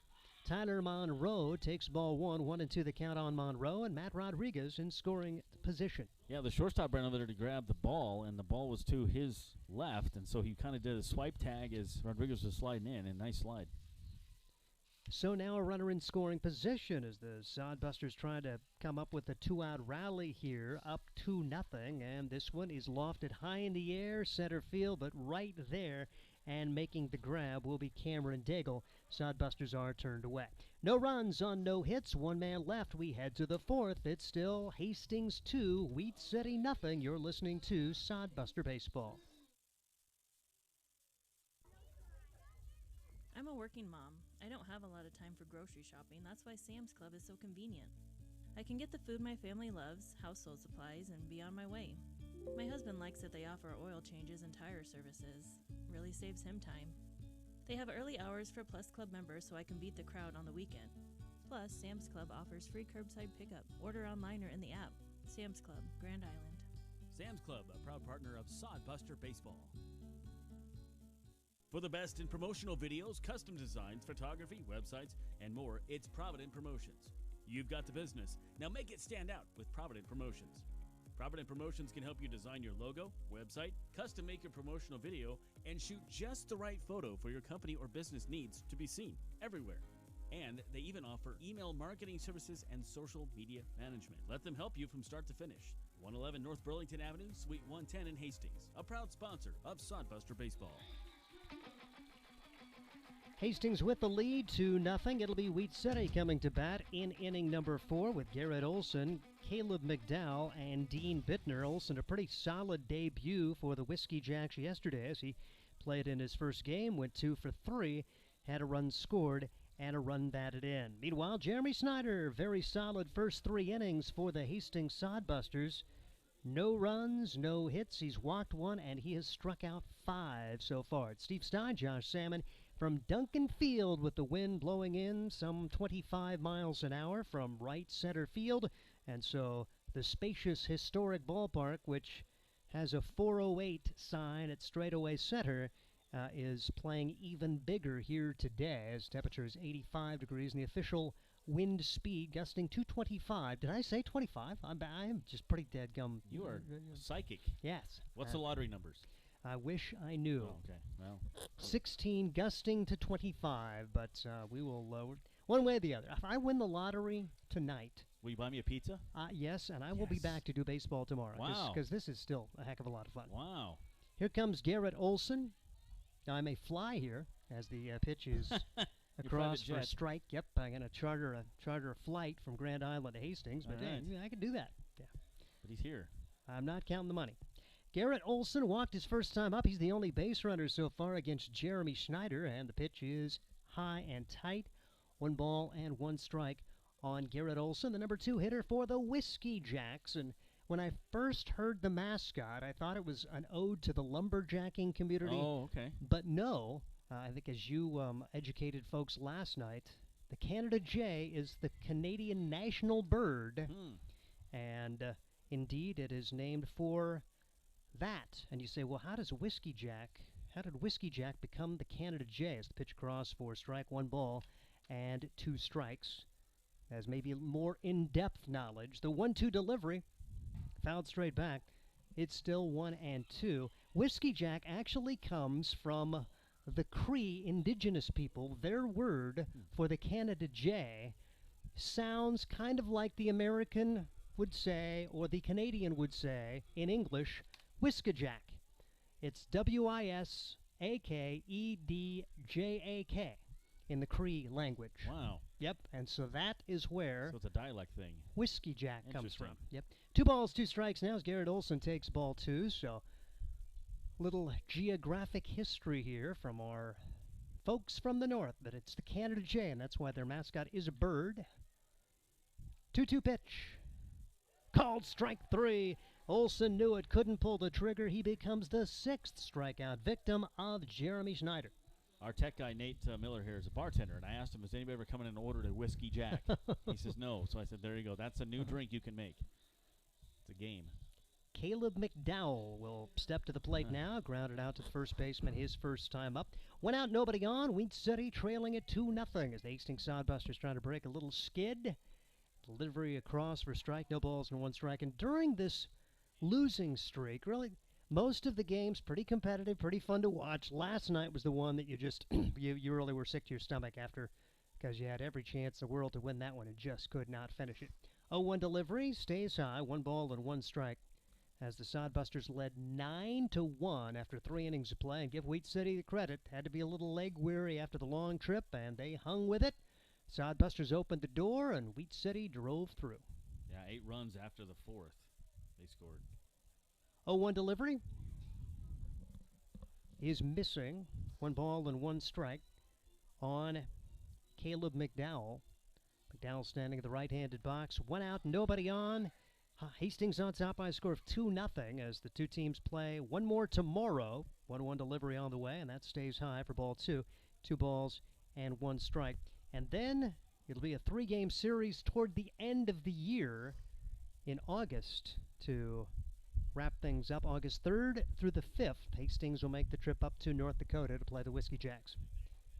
Pitch across for strike count now 3 balls and 2 strikes on Caleb McDowell, designated hitter for the Whiskey Jacks. They're light blue jerseys with the navy blue arms, gray pants with a pinstripe down the side. 3-2 delivery, swing and a miss at 1 up high and out of the zone. McDowell goes down swinging. He's 0 for 2. And strikeout number 7 for Jeremy Schneider. Dean Bittner will come to the plate now. He struck out looking his first time up. Schneider struck out 5 of the last 6 batters and 4 in a row. He's really cruising, found his zone out there. Jeremy Schneider will stand atop the hill, and Dean Bittner will try to get something going. He struck out looking his first time up. Schneider with 52 pitches thrown, so the pitch count a little bit high because you strike out a lot of guys. You're going to throw a few more pitches compared to when you get the first pitch swinging like he did back in the 3rd inning. We had 2 up and 2 down on 2 pitches. So since then, maybe throwing a few more pitches, but still not in too bad a shape here in the 5th. Here's a 1-0 delivery. That's taken upstairs. 2 balls and no strikes on Dean Bittner. Back to the Whiskey Jack name. That sounds like a guy that just hangs out at the bar a lot. Yeah. Oh, it's a Whiskey Jack. He's over there in the corner by the pool table. You know, and like Norm, and he walks in, Whiskey Jack, hey. But I love mascots which salute their history Yeah. and their geography, and so I think it's a great mascot. That pitch is just outside. 3 balls and no strikes now on Dean Bittner. It's the first 3-0 count I remember Schneider having today. See if he can battle back. Schneider stands atop the hill and brings it home. in there for a strike, 3-1 on Dean Bittner. As Jeremy Schneider on the hill last year went 2-2 for the Sodbusters, appeared in 9 games, started 8, and there's a 6-pitch, or I should say a 5-pitch walk. Second walk issued by Jeremy Schneider, and the first base runner for Wheat City since the first, and now Rhett Steen will come to the plate. Steen was the catcher last night, and playing third base today. He grounded out to third his first time up. Only 6 walks this season given up by Schneider in 16 innings. We told you Hastings and their struggles, walks to strikeout ratio, as the pitch is swung on and missed, no balls and 1 strike. But Schneider, he has more strikeouts than walks, as really getting it going today. Had just 6 strikeouts for the season coming into today, and now has 13 for the season after striking out 7. We're just in the 4th. Throw over to first, and back in safely is Dean Bittner. You ever stood next to Jeremy Schneider? I have not. 6'5". Whew. I look up at most guys, and Schneider, you know, really, too. once you get past 6 feet tall, they're all tall to me. I asked him if he saw rain coming. He said not lately. So 0-1 pitch, Schneider out of the stretch. Leaning was Bittner, but he's back in safely. And Bittner trying to find a way to work his way to second base. Dean Bittner leads the team with 4 stolen bases. Had 21 stolen bases coming into today compared to 14 for the Sodbusters here early in the season. So they do like to run well over a stolen base a game as the pitch stays inside, 1 ball and 1 strike. And for Schneider, trying to regain his mojo, you get used to working out of the wind, and then after having that long streak of setting the guys up and down, have to work out of the stretch here. We'll see how he handles it with Rhett Steen at the plate. 1-1 the count, 2-0 the score. Sodbusters on top. We're in the visiting half of the 4th. Pitch taken high and tight. Runner goes. Throw to second is not in time, and then it bounces away from Rodriguez. Not sure he was going to be there to tag him anyway. No chance for further advancement as Dean Bittner now has his 5th stolen base to lead the Whiskey Jacks runner in scoring position, and Steen at the plate with a 2-1 count. Second stolen base of the afternoon for Wheat City. Aggressive on the base pass with 2 outs. Wind blowing almost straight in from center field with a hint to right at times. 2-1 count as the pitch is on the way. Right across for strike 2. 2-2 on Rhett Steen. Steen playing at Biola University. He's from Auburn, Washington. 2-2, 2 outs. Top of the 4th, and 2-0 the score. The Hastings Sodbusters on top of the Wheat City Whiskey Jacks. First ever meeting between these 2 franchises of the Expedition League. 2-2 pitch is high, 3-2 is the first series here, and then Sodbusters make the return trip to North Dakota next year. If all goes according to plan, Wheat City will be able to return to its home in Canada.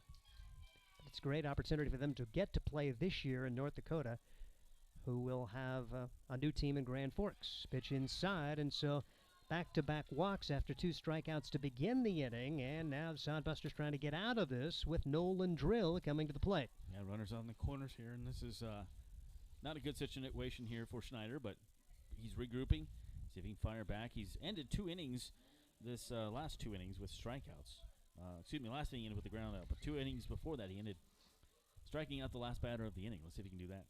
Nolan Drill will stand in the right-handed box. Went 1 for 4, knocked in a pair, and scored 1 yesterday. And that 10-9 come-from-behind win for the Jacks.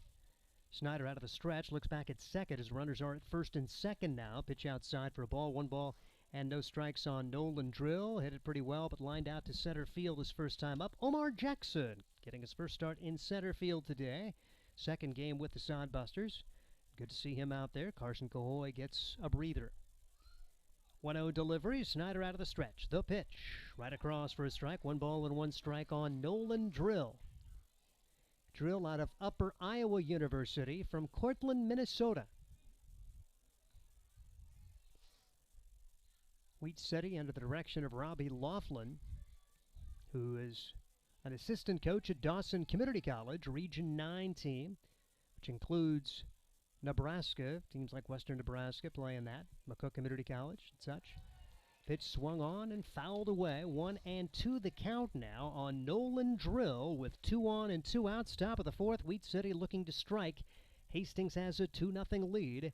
They have the only hits of the ball game. All of the offense coming early again today for Hastings after they put up 7 in the opening frame yesterday. 1-2 delivery. This is outside. It's 2-2. Ball scooted away from McGuigan for just a moment, and he was able to chase it down. No chance for advancement by either runner. You were talking about their manager, Robbie Laughlin, and twice in 2 days he said hi to me. I've been walking by trying to get their lineup or something. How's it going for you? How's your day going? He's asked me, so that's kind of cool from the visiting manager. Very nice. Like I say, it's really cool to see all of these the people coming in from all over the country to play college ball, and the coaches too. 2-2 delivery, hard shot into right field. That's a base hit. Wheat City going to get its first run, and they will have runners at the corners after the RBI single from Nolan Drill. It's 2-1, and those free passes come back to haunt the Sodbusters. And this inning not over yet, as Nolan Drill has the first run-scoring action of the game for Wheat City. The first hit of the contest produces a run as Bittner scores easily from second, and Rhett Steen advances to third. And now here comes Keenan O'Brien trying to continue the inning for the Wheat City Whiskey Jacks. Yep, the shutout, the no-hitter, both gone right there. One swing of the bat. It was a hot shot to pass first base. Matson couldn't come up with it. 2-1 the score. Sodbusters still lead it, trying to keep it that way. Jeremy Snyder working out of the stretch. Here's the pitch. Little inside. 1 ball and no strikes on O'Brien, who was the third strikeout victim back in inning number 2. Snyder recorded 2 strikeouts in the first, 1 in the third, 2 more in the 1 in the second rather, and 2 more in the third before striking out the first 2 here in the fourth. But it's come undone a little bit as the pitch over for a strike. 1-1 the count. A walk, and a single have plated a run for the Whiskey Jacks in the top of the fourth. Nobody going in the Buster bullpen. Used several pitchers last night, so we'd like to see Schneider get out of this and come back again next inning. Yeah, you really didn't think it was going to have to be that way after Leif Holstein had such a solid 6 innings. The Sodbusters had to use 5 more pitches to retire the final 9 outs, or I guess 12 outs rather. No, 9 outs. It took them 5 pitchers to get 9 outs for Hastings yesterday, and they ended up losing by a score of 10-9. 3-0 delivery on the way.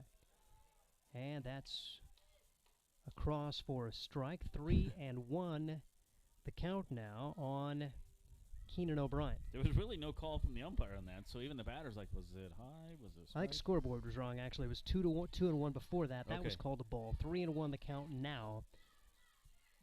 And the delivery is bounced foul. It's 3-2.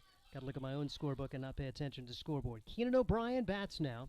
And a walk, a single. The RBI single from Nolan Drill. He stands at first. 2-1 the score. Sodbusters on top, but that lead very much in jeopardy. Schneider trying to find a way to get out of it. Drill will be off with the pitch over at first base with 3-2 and 2 outs. Here's the pitch. Called strike 3 on the inside corner. O'Brien didn't think so as he was headed toward first. Takes a look back at the home plate umpire, but Wheat City does come up with a run. 1 run on 1 hit. They leave a pair, and after 3.5 innings, it's Hastings 2, Wheat City 1. You're listening to Sodbuster Baseball. I'm a working mom. I don't have a lot of time for grocery shopping. That's why Sam's Club is so convenient. I can get the food my family loves, household supplies, and be on my way. My husband likes that they offer oil changes and tire services. Really saves him time. They have early hours for Plus Club members so I can beat the crowd on the weekend. Plus, Sam's Club offers free curbside pickup. Order online or in the app. Sam's Club, Grand Island. Sam's Club, a proud partner of Sodbuster Baseball. For the best in promotional videos, custom designs, photography, websites, and more, it's Provident Promotions. You've got the business. Now make it stand out with Provident Promotions. Provident Promotions can help you design your logo, website, custom make your promotional video, and shoot just the right photo for your company or business needs to be seen everywhere. And they even offer email marketing services and social media management. Let them help you from start to finish. 111 North Burlington Avenue, Suite 110 in Hastings. A proud sponsor of Sodbuster Baseball. At the bottom half of inning number 4, the Hastings Sodbusters lead it 2-1 as Wheat City taking advantage of a couple of walks. They get an RBI single, and we'll see what Sodbusters can get done with Matson, Dawson, and Roca coming up as looks like Wheat City's got a new pitcher coming out here to begin the bottom half of the 4th inning. So we will see number 13 take the hill for the Wheat City Whiskey Jacks. And I'm looking, I don't have a 13 under the pitcher, so let's see. This is another one of those surprise numbers on me. Yep, there's not a 13. Let's see if they put it on their... They had 2 30s on the lineup, and so I went out and talked to him, and the 130 is not playing on the team, so... It is... Looks like Abervetti? Gene Abervetti? Abervet? Do you have him on your list, Steve? Aberwet. And we'll say Aberwet with our salute to the French as the pitch is fouled away. No balls and 1 strike. It is Aberouette.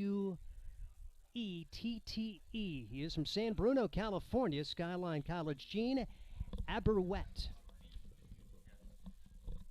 Abervet? Yeah, it's V-E-T-T. Okay. Yeah, like Corvette. Pitch is taken for a strike. So we'll go with Gene Abervet until we hear different. Scott Galusha joins us in the booth here. Scott, do you know your French names? I was going to go with Abervet. I'm going to trust Steve. He's done that a little bit more than me. I'm going to take his shot for it. If we get a call from his parents, we'll get it fixed. So if you're hearing it and we're saying it wrong, then we'll be more than happy to fix it. But sometimes we don't get the privilege of getting enough pronunciation guides, so we'll do the best we can. And that's the thing about summer ball, and Scott, you know it, as the 1-2 pitch is on the way, and this one is going to be popped up foul territory over near the dugout, and this will just reach the screen. It remains 1-2. Players come and players go, Scott, and you just kind of roll with the punches and go with the flow because players coming every day for both teams. Well, that's right. We got another guy in, came late last night, and Will Horton from another guy from Arkansas Tech will be your left-handed pitcher. He'll actually be right out of the bullpen today. He's ready to go. It's going to be a perfect day for him to pitch. So if we need to go to him after Jeremy, we will. But yeah, we got a couple more guys coming again next week, and then even a guy coming probably the 13th or 14th. So we'll get to that magic number 30 one of these days, but it's been a challenge thus far. Will Horton, the newest of the Sodbusters. Trevor Matson fouls another pitch away. It remains 1-2 as Abervet will throw this one a little bit high. 2 balls and 2 strikes. So Abervet, the left-handed pitcher. Trevor Matson, right-handed hitter. Hastings on top 2-0. 2 first-inning runs, and then Wheat City getting a run at the top of the 4th. So 2-1 the score, and Matson watches this one go by for the first out here in the bottom of the 4th. It's Husker night here, Scott, tonight, and so talk about the jerseys you guys are raffling. Well, we got a few jerseys from last year still. One that Fry Cervantes wore, one that Griffin Everett wore, and then Shea Shanneman. So we're going to raffle those off. Our turnout's been good. Any proceeds that we get for those today, we're going to send that money over to Team Jack. So We've got good support. We'll continue to do that. And really it's a test run for us with the raffles because next Saturday night's a big night. We have a bunch of big prizes to give away next week. So another good crowd tonight, and we're going to have another weekend next weekend. It looks like the long-range forecast is good. As Cole Dawson at the plate, tried to bunt the first pitch, couldn't make contact. He'll take ball 1-1 the count on Dawson, playing third base, and he is 0 for 1 after popping to the shortstop his first time up. 2-1, Sodbusters on top of the Whiskey Jacks. Pitch bounces Steve, away, 2-1. A little bit about how wild and wacky summer baseball is. Out of necessity, Cole's played his first 3 games ever at third base in his first 3 games here. Now he's a coach's kid. We knew he could handle it, and he can't handle it. But his first 3 games ever playing third were with the Sodbusters. And as a matter of fact, he said he was pretty excited and enjoyed it, liked it. A little bit different view, a little bit different angle, liked it. And that's the thing about it, 3-1 the count now. It's an opportunity for some of these guys to experiment a little bit. They can go back to their college teams and say, Coach, I can now play third base. Yes. And we got a guy, Omar Jackson went to Arkansas Tech. We got 3 of those kids, but they're just the newer kids. So we're talking about them a little bit more. But Omar came to Arkansas Tech as an infielder, Coach Dawson at Arkansas Tech said, nope, he's not going to be an infielder. We're going to make an outfield. So that's our job. So we got Omar going to play him in the outfield, and it's new for him out there. But, again, that's what summer is. It's learning new experiences and figuring them out and see what happens. And, again, we're very proud of the quality kids we have, and hasn't necessarily gone our way enough so far this year, but they'll get it. We got good pitching, good defense, and I know the hitting will come along. 3-2 pitch swung on and missed by Cole Dawson, so Abervet has come on and struck out the first 2 Sodbusters he's seen, and that'll bring up Jackson Roca, making his Sodbuster debut. Grounded out his first time up. 2-1, Sodbusters on top, bottom half of inning number 4, trying to break a little skid as the pitch is swung on and missed. No balls and 1 strike. And I know early in the summer season, these guys probably don't know each other well enough in terms of, getting down on themselves. Probably just take it game to game because you're still getting guys in. Some of these guys haven't been involved in a 5-game losing streak. The only guy that really bothers is me, Steve. Yeah. They understand that it's a process. And, they're all good baseball players. And, when you go meet 20 or 25 new guys, everybody's trying a little extra hard to prove that they belong and they prove that they can do this or that or the other thing. And a lot of times in baseball, that makes for a difficult situation. Roca pops it up. He gives one. First baseman Dean Bittner calls everyone off and makes the catch, and that'll do it for the Sodbusters here in the 4th inning. They go 1-2-3. They continue to lead it by a score of 2-1. Josh Salmon will have the 5th. When we come back, you're listening to Sodbuster Baseball.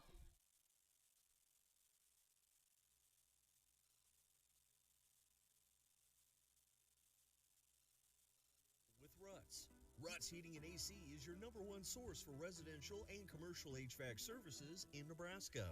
For over 45 years, Ruts has been a name to trust for repairs, installation, and maintenance work on time. Call Ruts Heating and Air Conditioning today to discuss your HVAC needs, free estimates, and the guarantee of their work. Whenever your heating or AC needs, trust Ruts. Visit rutsheating.com. Nebraska has some of the most beautiful state parks in the country. And to celebrate their 100th anniversary, the Nebraska Lottery announces our Great Outdoors Getaway promotion. Through June 8, 2021, enter any non-winning $5 Nebraska State Park Centennial Scratch ticket for a chance to win a 2-night stay at a Nebraska State Park, $2,021 in cash, and Nebraska Lottery and Game and Parks merchandise. State parks as great as ours deserve a promotion as great as this. Top prize odds 1 in 80,000. Welcome back to Duncan Field. Josh Salmon, Steve Stein, Nate Miller to our right, our tech guy, and Scott Galusha, general manager of the Sodbusters, joins us up here in the booth. And, Scott, I actually have Nate as Nate Tech Guy in my phone. That's his name. I can tell you in my phone it says Nate, and then in parentheses it says SBIT. Let me get exactly what I call that. But, yeah, Nate is the guy. He's, we've got lots and lots of, there you go, Sodbusters IT in my phone as well. So we're really proud of our broadcast, and it takes a lot of people to do that. And I tell people all the time they don't understand what it takes to get here and put on a baseball game. We don't just show up when the gates open, roll the ball out, call it good. We got a lot of people that are working really hard to do this, and I'm really proud of our tech staff. You and Steve, Brian do a great job on the microphones, and none of that happens without Nate doing his job. Yeah. And we've got good reviews on our podcast or our broadcast so far, and that's only going to continue to get better and better. And, we all sort of think it's getting easier, which really isn't the case. We're just used to it, and we're good at it, which makes things nice. Thank you.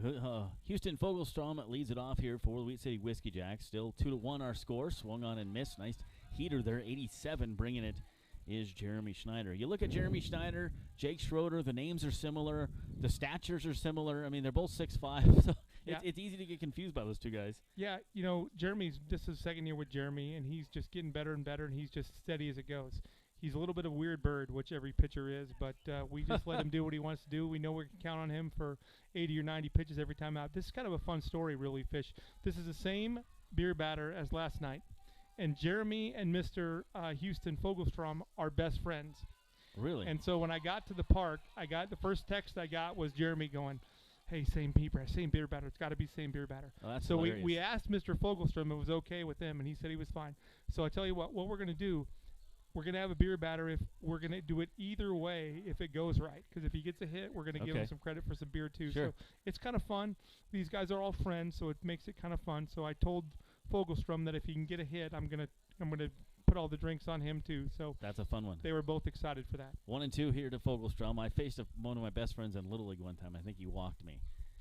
One or two times I faced him in Little League. But yeah, it's interesting when you face a close friend of yours. You know, when I had the fortunate of being able to coach Alex Gordon and Jabba Chamberlain, and I remember the story that when they faced each other the first time, Jabba was with the Yankees and, of course, Alex with the Royals, and they had set it up. They had talked beforehand, and they had set it up beforehand that I'm going to throw the first pitch is going to be fastball as hard as I can.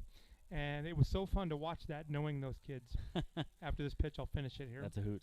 1 and 2 coming up here from Schneider, and the breaking ball doesn't break too much. 73 on that one, no break. So anyway, I knew what was going on. So it was fun when Alex was walking up to the plate. He wasn't looking at Jabba, and Jabba wasn't looking at him. And they got on there, and Jabba they had the glove up so you couldn't see his face, but the camera could see it. Had a big smile, and it was 99 miles an hour. It was a little high, and Alex swung out of his shoes, and he got it by him, and so Jabba won round one, but then Alex doinked one over the first baseman for a double, so they had a little tip of the cap. It was really neat. Childhood friends and play together as 12, 13, 14-year-old, and seeing each other in the major leagues had to be an amazing feeling, but it was neat to know both those kids. 3-2 coming up here from Schneider. Still 2-1 Busters. That one, long shot to left field that is slicing. Foul. Let's see where the left fielder ends up, and does Roca catch that? He does. Is that an out? No, it's out of territory. He caught that over in the bullpen. That's past the right. line. That's the right play. Once you get into the bullpen or past that fence, it's out of play. That was great hustle and good wood by Fogelstrom. He hit that a long way, and it's fun. You see Jeremy smiling out there, and they're smiling back and forth. And really, that's the fun part about this game. You know, we want to win. They want to win. We want to compete, but we're still all people who love the game. And to see it done right and played the right way, and the joy that you can see on these kids' faces is really rewarding for me. Schneider battling with his buddy here, 3-2 for all the bragging rights.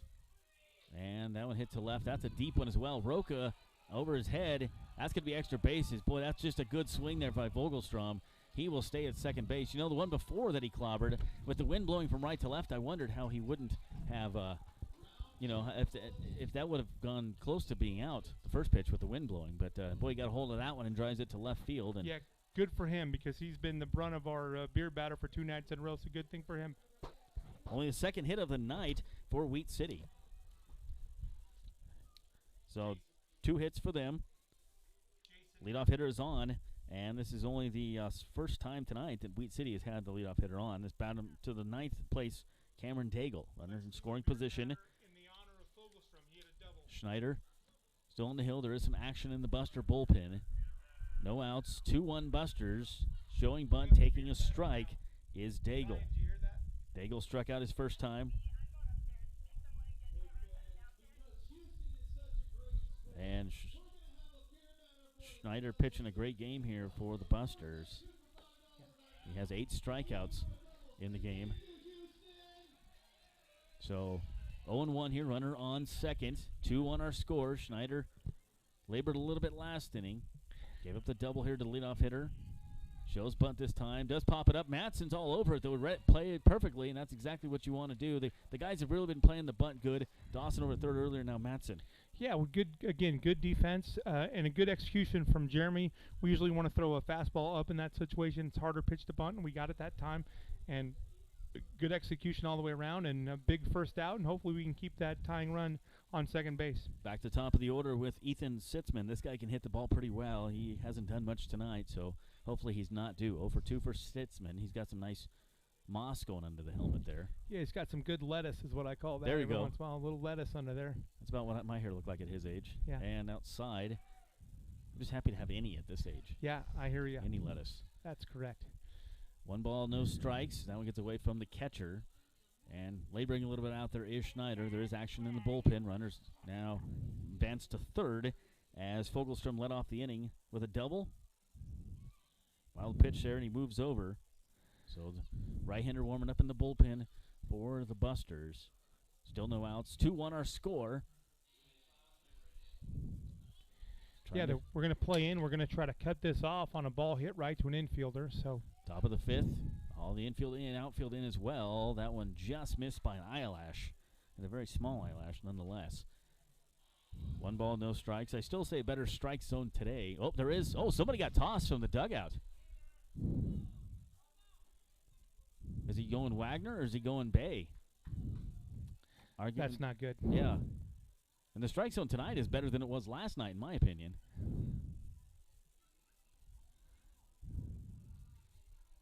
So he tosses him. It looks like Coach Wagner got the axe. And that's interesting. Yeah, that's interesting. As the owner and the GM, I have to file a report, and I have to go talk to Chandler and figure out who that is. Not sure what happened. Matter of fact, it might be Jacob Shaw. Yeah, actually, there was a player up there. I saw Shaw slam something down and walk away, but we'll get to the bottom of it and figure it out. No, Yeah. Now there's Shaw. Yeah, we'll figure out who it was. He was pointing at the coaches and Shaw with the 3 guys in that area, so we'll get a... Well, Shaw's still there, so it looks like it's probably one of the... I don't know. Interesting. But yeah, I still think tonight's strike zone was better than last night's. Yeah. That thing was revolving all over the place, and as the game went along, so did the strike zone. Okay. Fish, I gotta So, go. I there we gotta go. I gotta Duty go calls. be coach. Duty calls. I'll Scott. see you. All right. Thank you. So this is a first for me, as both the manager Bye-bye. and the pitching coach get kicked out of the game at the exact same time. And umpire may need an escort out of here tonight, as these fans are not happy. I have never seen both coaches get ejected at the same time. I think what happened is that one got ejected and the other one spoke up, and the umpires had enough. So nonetheless, infield in, 1 out, the 2-0 coming up, and that one misses for a ball. 3-0 now. And there legitimately has been some arguable points this inning with the strike zone. 2 pitches in this at bat have looked like strikes and have not been. That one's in there. That was very similar to the pitch right before it. 3-1 now. So Scott Kalusha puts his roller skates on and makes his way on down to the dugout, and he is wearing the manager pants tonight, even though he's got shorts on. Runner on third. That one well inside, and it's another walk for Schneider. He had 2 last inning, 1 in the first. This is his 4th walk. So both Chandler Wagner and Luke Bay ejected from the game. Sometimes managers can use this for leverage to, give their players some hope. And, we're going to go out there and we're going to win this for coach, even though he's not here. But when both coaches get I have never seen both of them, and the 2 coaching staff get ejected. So that is interesting. Nonetheless, brings up Garrett Olson. He is 0 for 1, strikeout and a walk. Runners on the corners. That one is definitely a strike as he swung. Struck out looking, nonetheless, back in the 4th. 1 run on 2 hits for Wheat City. 2 runs on 2 hits for the Busters. No errors in the game. Here we're on top of the 5th inning. A wacky 5th inning. Jeremy Schneider laboring a little bit. There's still action in the bullpen. It's a righty. You got to wonder what's going through his mind in this inning. High chopper to third. Dawson on the in-between hop throws it home, and the catcher can't hold on to it. It was a great play by Dawson. Who's going to cover third? Shortstop is there, and they get the runner, and he is out. What a heads-up play by Monroe to get over there, the shortstop. That's exactly what you practice, and you don't think, okay, you're never going to use this. But the shortstop with the third baseman, Dawson, running in, it was a great throw to home, okay? The runner was safe. The catcher dropped the ball. So then the other runner goes all the way from first to third. And Monroe runs from short over to backup third. That's great backup. There is 2 outs. The run does score, though, however. And it's an RBI single for Olson, who stands on first. So Dalton, keep in mind, that's Dawson's 3rd game at third base. And that was a great play for him. It's just the catcher dropped it. McGuigan just dropped it. The throw was right there on time. Good instincts for that kid out there. 2-2 now is our score. Runner on first. There is 2 outs, though. Schneider gets him to pop it up. Second base. Rodriguez out underneath it. And Wheat City leaves 1 on base. 2 hits, a run, 1 left on base. A very interesting inning. 2 ejections, a walk, and bottom of the 5th coming up. What will it hold? Who knows? This is Sodbuster Baseball. Let's get the bats going once again. We'll hear the word here from Graham Tire. You know Graham Tire for their quality tires and service, but did you know that they do brakes, batteries, and oil changes, and even shocks and struts? Graham Tire in Hastings has the quality products and great service you have come to expect from the Graham name. Rick and his crew will get you fixed up and right back on the road safely. And you can trust that the job was done right. That's peace of mind. Graham Tire in Hastings, West 2nd Street, open 7:30 to 5:30, Monday through Friday. A proud sponsor of Sodbuster Baseball. Hey, you. Your ad here. It's Josh Salmon of Salmon Says Media. Imagine turning on the radio or TV and hearing or seeing your business being advertised. Salmon Says Media offers voiceovers, full audio production, on-hold messaging for your phone, and more. Nearly 2 decades of experience. Salmon Says Media also offers radio imaging and podcast production. See us on Facebook. Salmon Says Media, the official media partner of the Hastings Sodbusters.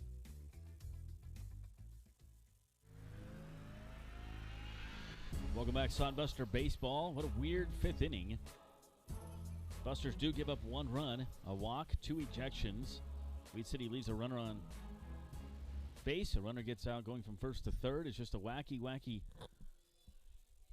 inning. And Scott Galusha wearing the Sodbuster jersey now. And he's out there. He's wearing the daddy pants, even though he's wearing shorts. He is now the manager with both Luke Bay and Chandler Wagner getting ejected at the exact same time from a game. And they're both sitting to my left in press box number 4. That one high, leading things off here for the Busters. It is catcher Justin McGuigan. It'll be 9-1-2 here for the Busters. 2-2 our score. Still out there for Wheat City as the relief pitcher. Abervet. That's what we're going with on the spelling. He's not on the roster. They had 2 number 30s on the roster earlier, and I went to the dugout, and I asked one of the players. He says, oh, this other 30's not on the team, but they didn't tell me about this name. So 1 ball and no strikes from the lefty, Abervet. McGuigan swings and misses on the off-speed pitch, 73 coming in there, and it is strike 2. 1-2. Abervet came on in relief last inning and went 1-2-3 to the Busters, striking out 2 of the batters. Back to top of the order after this one. Let's see if McGuigan can get on here. And chopper right back to Abervet. Easy play for the lefty with his right glove. Toss over to first, and there's 1 down. 0 for 2 is McGuigan. So Omar Jackson will come up. Scott Galusha was talking about Omar. Arkansas Tech. He is an infielder, but working on playing outfield here for the Sodbusters. And with that speed, I understand why Arkansas wants to convert him to an outfielder, because he is very, very quick. Does have a walk in the game. Shows bunt on that one and fouls it off. So last inning, an argued ball or strike, something, got both coaches for the Sodbuster kicked out of the game. And again, I thought today's strike zone, even though it wasn't great, is still better than last night's strike zone. Here's the 0-1. Strike zone last night just kept changing as the game went along. Popped up, shallow center. Who's going to get it? Center fielder comes in, and he does catch it. I saw something fall. It was the hat of the shortstop. So nice play on that one, Daigle. And there's 2 down for the Busters here. I thought maybe the ball fell for a minute. I was hoping, but it was his hat. Loses his lid. Omar's 0 for 2. So brings up Jack Hammond. Hammond, 4 hits last night, 2 hits the night before. Looking for a hit tonight. He walked in the first and grounded out back in the third. I think every manager at some point has to get ejected at some level in their career, at least one time. It's like being kicked out of a band. I have a kicking out of a band story. I've been kicked out of a band one time. You got to have that story. It's good character. The 1-0 coming in. If that one way inside almost hits the batter and is called a strike. If Lou Piniella had a nickel for every time he got kicked out of a game, he could have retired in Florida when he was 40. 1 ball, 1 strike. 2 outs. Nothing doing for the Busters here since Abervet has come in. Gene Abervet, left-hander. I have no information on him. I didn't even have a name when he first came out. 2 balls, 1 strike, 2 outs, 2-1-2 on the board. 2-2 our score here in the bottom of the 5th. Wind blowing still very good from right field. Swung on and missed. Got him on the changeup on that one. Swung and missed, but not struck out on the changeup. Nice job changing speeds out there as Abervet. So Jack Hammond back cooling off a little bit here tonight, hoping he can hit. That one gets away from him and all the way to the backstop. Catcher O'Brien has no chance of even catching that one. Husker night here at the ball game. Raffling off the jerseys of Griffin Everett, Cervantes, and Cervantes, and Shea Shanneman. 3 great guys that played for the Busters last year. Right down Saturday, June 12th, 9 innings of winning next Saturday. Here's the 3-2 with 2 outs. And that one chopped down third base line, but foul. Good job staying alive up there by Jack Hammond. If he can find a way to reach, Trayton Colesville will be up next. Busters only have 2 hits in the game, but they were able to capitalize and make those 2 runs. However, they did leave 2 runners on base in the first inning. Last night, 7 runs in the first. Tonight, 2. They haven't scored since, though. Busters haven't. Foul tip, just barely got a piece of that one, is Jack Hammond. So Jeremy Schneider has pitched thus far for the Busters. See if he comes out in the 6th inning. He was laboring a little bit through the 4th, got through it. 5th, he gave up 2 hits, but got the outs he needed. And here's the pitch from Abervet. That one floats upstairs, and it's close, but it is called ball 4. So first walk given up by the Gene Abervet. Busters will take it with 2 outs. See if they can get a little rally going here with 2. Trayton Colesville due up. Colesville not in last night's game. Scott Galusha managing now. He was up here on the broadcast booth. It's my second favorite time. The one time last year, J.M. Kelly got ejected from the game, and he didn't have an assistant coach.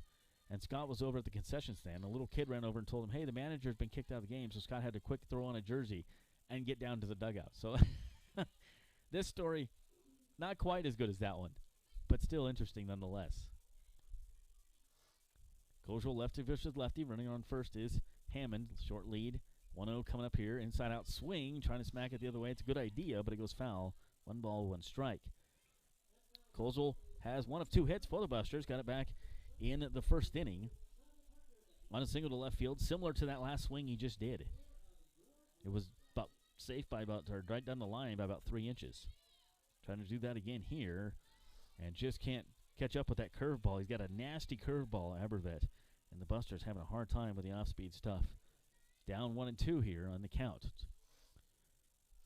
2-2 our score here in the bottom of the 5th. Josh Salmon with you. That one outside corner misses. 2 balls and 2 strikes. 2 outs. 2-2 our score. 2 hits. 2's all over the place. Play deuces if you're going to Vegas. See if the runner goes here. Jack Hammond. He does not. That one's chopped and just getting a piece of it. Staying alive up there is Trayton Colesville. Colesville get on. Matt Rodriguez, who had 2 hits last night, will be up next. Rodriguez has been on base twice tonight. However, hasn't gotten a hit. The only other hit belongs to Matson back in the first. Abervet in relief for Brandon Nix, doing a pretty good job out there for him. And the curveball gets him. 71 mile an hour. He's had a nasty curveball this inning. Colesville just looks at the umpire and walks off and says, we don't need any more ejections. So another strikeout there for Abervet. He has struck out 3, and we go to the top of the 6th. Tied at 2 apiece. This is Sodbuster baseball. 5 Points Bank has been your hometown bank for over 40 years, and now you can take us wherever you go. Mobile Deposit allows you to deposit checks from your smartphone or tablet with our free business banking app. And never pay for an ATM charge again with our MoneyPass app. It maps out ATMs near you that won't charge a fee because of its partnership with 5 Points Bank. We're here to serve you in person and online, and that's why we're the better bank. Are you 6'7" then? I can't remember. Have you heard the latest in Sodbusters news? Hey, this is Josh Salmon, voice of Hastings Sodbusters Baseball, inviting you to check out the Sodcast, the official Sodbusters podcast. Each episode gets you up to date on team info, the latest news, player and coaches interviews, and more. Join Brian Frew and myself for the Sodcast all through the baseball season. The Sodcast is available for listening on Spotify for free.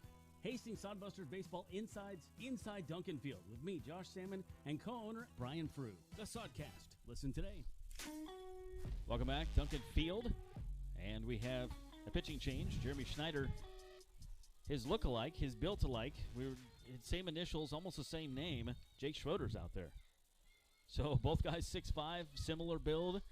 And the night for Schneider is done. Jake Schroeder comes on in relief as Busters couldn't get anything going in the fifth. This will be an important inning to hold Wheat City here in the fifth. And to have it for you, here is Steve Stein to my left. Steve, I hope you get ready to manage a baseball game tonight, because if Scott gets kicked out, then it's you. Yeah, it's getting thin in the coaching ranks. There's quite a few in the pecking order. You got Brian Frew. Oh, there we go. Brian's door, here. I think, I've never coached anything in my life, so I'm out. Don't want me. Wheat City's going to set up 3, 4, and 5 to face Jake Schroeder. We'll see what Jake can get done as Schroeder making his third appearance, his second in relief. He's thrown 9 innings, allowed 9 runs on 9 hits, 4 of those earned an ERA of 4.00 as Caleb McDowell, Dean Bittner steps to the plate for Wheat City. First pitch is outside for a ball, 1 ball, and no strikes, and Bittner is 0 for 1. Walked and scored a run his last time up. He also struck out. So a pretty solid outing for Snyder. 2 runs allowed in 5 innings, and we'll see what Jake Schroeder can get done as he misses with this delivery. Now 2-0 on Bittner, batting in the 3 spot for Wheat City. We're all square at 2 as the pitch is across for a strike. 2-1 the count now on Dean Bittner. Scott Galusha was on the air with me. He's like, "Well, I got to go coach." Yep. It's a first for me seeing 2 guys get tossed at the same time. Count goes to 3 balls and a strike, particularly when neither one of them left the dugout to come out and have a conversation with the home plate umpire. Usually, okay, if something like that's going to happen, one gets in the face of the umpire and then maybe a second comes out and joins into the fray, but nobody ever even left the dugout, and they both get tossed. 3 balls and 2 strikes now as Bittner swung and missed on that one. 3-2 the count as Jake Schroeder out for his first inning of work and just misses there. It's a 6-pitch walk as Bittner is aboard. Leadoff man out there for Wheat City as they have scratched across runs each of the last 2 half innings to get it tied. So last year, Soares Valley was in town. There was a rain delay, like the second or third inning. They come back. J.M. Kelly says something, gets kicked out of the game on like the second pitch. Scott's cooking hamburgers. A little kid tells him, hey, the manager's got kicked out. So Scott had to come throw down the spatula. As the pitch is missing for ball 1, 1 ball and no strikes. And last year, you just had the one coach. Right. This year, you had the safety net of having 2 coaches, and they both get tossed simultaneously. It's interesting. Like I was telling Nate and the listeners and viewers, you got to have at least one time in your life where you've been kicked out of a game as a coach. It's like being kicked out of a band. You got to have the story at least once. It adds character, I think. I don't know if you need to. I really, I just don't know. I don't subscribe to that theory. I don't think you have to. 1-0 delivery is line to right field, carrying pretty well, and that is going to fall for a hit. Steen around first. He's headed for 2. They're going to try to score the runner all the way from first. Here comes the throw to third. It is not in time. It's an RBI triple for Rhett Steen as Dean Bittner scores easily, as that one just carried into the right field corner. No chance for Trayton Koziel to gun down Steen. Steen has a triple, and Wheat City has its first lead of the day. It's 3-2. Yeah, Koziel playing a little shallow on that one, and that was against the wind even, and it just kept going and kept going and kept rolling out there in right field. So coming all the way around for the triple, it was just a nice piece of hitting there by Steen. Like I say, when that came off the bat, I thought there's no way it's going to carry that far just because of the 25-mile-an-hour wind, but Wheat City has grabbed the lead here as Nolan Drill steps in and takes high for ball 1, 1 ball and no strikes. Drill with an RBI single his last time up. He is 1 for 2 on the day for the Wheat City Whiskey Jacks, looking to make it 2 in a row against the Hastings Sodbusters and trying to come from behind for the second straight day to do it.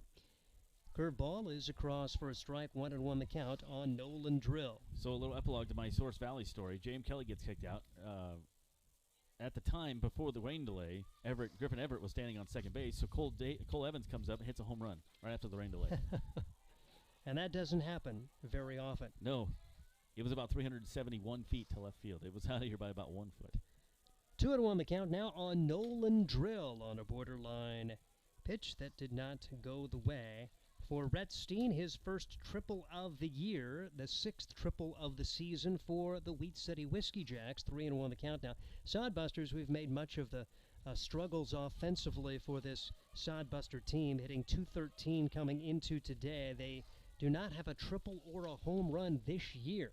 Bouncing ball left of the pitcher's mound. Schroeder's got it, looks to third, then throws to first, and dug out nicely there by Trevor Matson for the first out of the inning. A large first out as they are able to keep that runner at third. And here comes Keenan O'Brien, the catcher, who's 0 for 2 on the day, and he is very happy to see Jeremy Schneider gone as he struck out twice against him. Matson had a good play earlier on that hot shot to third base that Cole Dawson lobbed over there. 1-0 the count. Yeah, Matson's been really solid at first, and maybe that's going to be his home in the summer. He can also play third base, but it looks like the Sodbusters have several guys who can play the left side of the infield, and still trying to get the lineup set in these first few weeks, really getting the roster set. Pitch misses, 2 balls and no strikes, and Schroeder was not too happy about that ball call, as the strike zone has been an issue for the Hastings Sodbusters today, or at least the perceived strike zone. Sodbusters have not been happy, and consequently they do not have either their head coach or their assistant coach, Chandler Wagner, and Luke Bay, both tossed in the same play. Pitch way outside. It's a 4-pitch walk, and runners at the corners now with just 1 out. Wheat City looking for more, leading it by a score of 3-2 as the Jacks will send to the plate Houston Fogelstrom. 1 for 2, a double and a run scored his last time up. He also struck out. Scott Galusha taking a trip to the mound there. Steve, you want some good news? Yes. Fremont is losing 4-0 right now in the 4th inning to Badland at Badland. That would be a nice W, as Moose only lost 1 game all year. Wheat City here with Hastings. Spearfish Sasquatch leading 3-1 in the top of the 4th at Source Valley. Sioux Falls Sunfish having a pretty good season. They're tied at 0 right now at 4th with Pierre Trappers and Western Nebraska and Mining City Tommyknockers in the 1st. Just getting underway, no score on that game. Yesterday, Sioux Falls beat Pierre 6-1. Western Nebraska over Mining City 6-4. Source Valley continues to tear it up. They won 11-2 against Spearfish. That after a 23-1 victory against Casper on Thursday. Fremont beat Badlands 11-6, and Casper outscoring Canyon County yesterday 16-6. The conversation continues. Clark Division, Fremont 7-1 heading into today. Western Nebraska 7-2, Spearfish 6-2, Sioux Falls 3-5, Pierre 2-5, Hastings 2-7.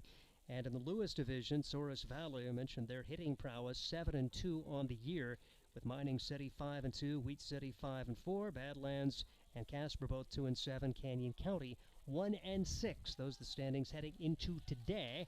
Conference is over, and here comes Fogelstrom, who tries to make a big hit and really make this hurt. Runners at the corners, only 1 man out. Jake Schroeder trying to find a way out of a jam, coming in his first relief inning for Jeremy Schneider. Schroeder comes set and brings the pitch home, and it bounces in for ball 1. 1 ball and no strikes on Houston Fogelstrom. Mentioned Fogelstrom, freshman from Northeast Community College up in Norfolk. He is out of Omaha. Really good friends with starter Jeremy Schneider. They're best buds. 1-0 delivery is missing for ball 2. 2 balls and no strikes. And, of course, that's a natural chemistry with Schneider being the pitcher and Houston Fogelstrom, a guy who is one of his teammates up at Northeast Community College. Stands in the right-handed box and takes a strike. We got a call on that one. The strike zone hasn't been consistent tonight, but it's still, I think, better than last night's. 2-1 the count now on Houston Fogelstrom, who's 1 for 2 on the day with a run scored after igniting the rally last inning with a double. So single runs in the 4th, 5th, and 6th, giving Wheat City the lead. Pitch swung on and missed, now 2 balls and 2 strikes. Little Esther Mustard on that one for Schroeder. 81 coming in.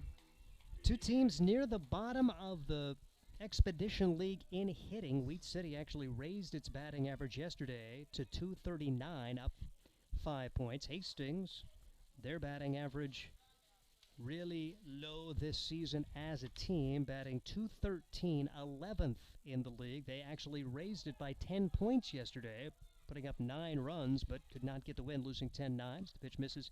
3 balls and 2 strikes now on Houston Fogelstrom. Fogelstrom, the beer batter here for fans at the game. Struck out a couple times yesterday, so they got the discounts. And they actually, he's been such a good sport about it. Like I say, he's a Nebraska guy and knows why he got picked. As the pitch is taken high for ball 4, and runners at first and second. 3 walks in the inning, and Wheat City will have them loaded up for Cameron Daigle. They actually gave the fans in attendance a discount for his double last inning because, yeah, he's been such a good sport about this whole thing. That's awesome. Cameron Daigle, center fielder, will stand in. 0 for 2 on the day. Chance to do some major damage here and help Wheat City open things up as the wheels fallen off a little bit for the Sodbusters after they scored 2 runs in the first, nothing since, and now Wheat City has a 1-run lead and looking to add some more here as the pitch missing outside for a ball, and the Sodbusters second baseman Matt Rodriguez throws his arms up in disgust, and you don't want to make any don't poke the bear. Yes, because we've already seen the home plate umpire throw out the head coach and the assistant coach. He's not afraid of ejections. The pitch is taken upstairs for a ball. 2 balls and no strikes. That was a ball. But the Sodbusters trailing it by a score of 3-2. Just have to put that pitch behind you and move on to the next. No place to put him as Jake Schroeder brings it home. That's way outside. 3-0 the count. The Sodbusters say the zone has been an issue. And looking yesterday, I know Sodbuster fans were not happy about the strike zone yesterday, but it didn't seem to bother Holtein. Sure. Leif Holtein did not walk a man in 6 innings. So the strike zone was fine then, right? Struck out 6, actually, so yeah. As the pitch across for a strike. But after he got pulled, it seemed to get worse, I think. But you still can't give up that many walks. 5 relievers walked 8 over the final 3 innings for the Sodbusters. Luke Bay said that's been a big issue, something he hopes to fix very quickly. 3-1 delivery. Right there for strike 2, and a good job of battling back for Jake Schroeder. 3-2 the count. Bases packed with Keenan O'Brien at third. Should say with Rhett Steen at third, Keenan O'Brien at second, and Houston Fogelstrom at first. Payoff pitch coming here with 1 out, the delivery. Taken upstairs, just misses, and that is a walk to bring home a run. 4 walks in the inning. Steen will score. O'Brien at third, Fogelstrom at second, and it's now 4-2. Wheat City on top as top of the order coming up. Sitzman and Olson. There's action in the Buster bullpen. Warming up is the lefty out there. And that is Vasquez, lefty, warming up. Here's the delivery. Take it upstairs. Taking out the letters for strike 1. We expect to see Will Horton, also a left-hander. He is brand new to the roster, so it'll be interesting. I don't know if I have his number. So, again, these guys just, they come almost immediately, and you got to be ready. Yeah, he'll be 30, Horton will. Okay. Okay, so I take back my comment about last night's umpire being worse, as it's 1-1 here. Sitzman stands at the plate. Here's the delivery, and this one, check swing foul, 1-2.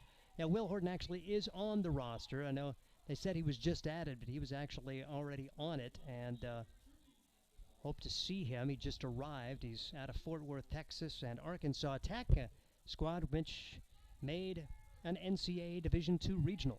1-2 delivery, called strike 3, and Sitzman knew it. But a good job battling there for Jake Schroeder. Didn't let the ball call bother him there, and gets a large strikeout. Trying to minimize the damage here as Garrett Olson will come to the plate. First strikeout for Schroeder, and it comes at a good time with ducks on the pond. The base is loaded. Garrett Olson had a fielder's choice grounder which scored a run his last time up. That tied the game, and now the squad from Wheat City has grabbed the lead here in this inning. Throw back to third, and guy was only about a step off Trayton Kozel. Infield at double play depth. They could definitely use the ground ball double play here tonight. Right now would be a perfect situation. Outfield playing a little shallow in right and center, a little deeper in left.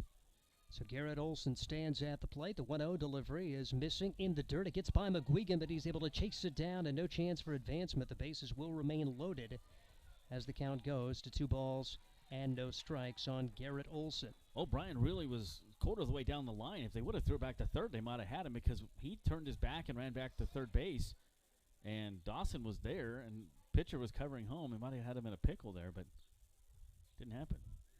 Right-handed hitter Garrett Olson stands in. Jake Schroeder trying to minimize the damage. 2 have scored so far as that pitch is missing outside. Did he go around? And they do say he does.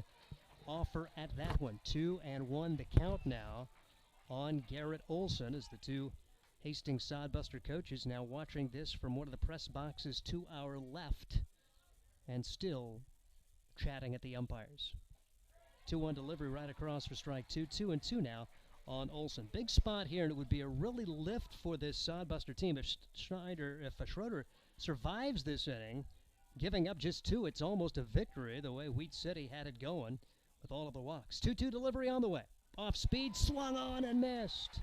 So Wheat City does score 2 out of all of that, just 1 hit. They leave 3, and we head to the bottom half of the 6th inning. It's 4-2. Wheat City on top of the Hastings team. You're listening to Sodbuster Baseball. Adams County Visitors Bureau is the perfect place to start your Hastings experience. A place where you'll meet artists, shopkeepers, and storytellers while you stroll through downtown shops, beautiful parks, and historic housing districts.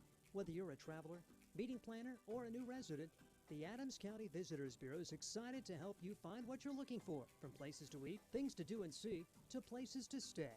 Ask the Adams County Visitors Bureau. Get details at visithastingsnebraska.com. Experience Hastings with the Adams County Visitors Bureau. Nebraska Land Distributing is a proud sponsor of the Hastings Sodbusters. When you come to the ballpark, get a refreshing Coors Light, courtesy of Nebraska Land Distributing. Nebraska Land Distributing also features Leinenkugels, the ultimate summer drink, cold and refreshing, and sold at Duncan Field. Another Nebraska Land Distributing option when you come to the ballpark is light beer from Miller.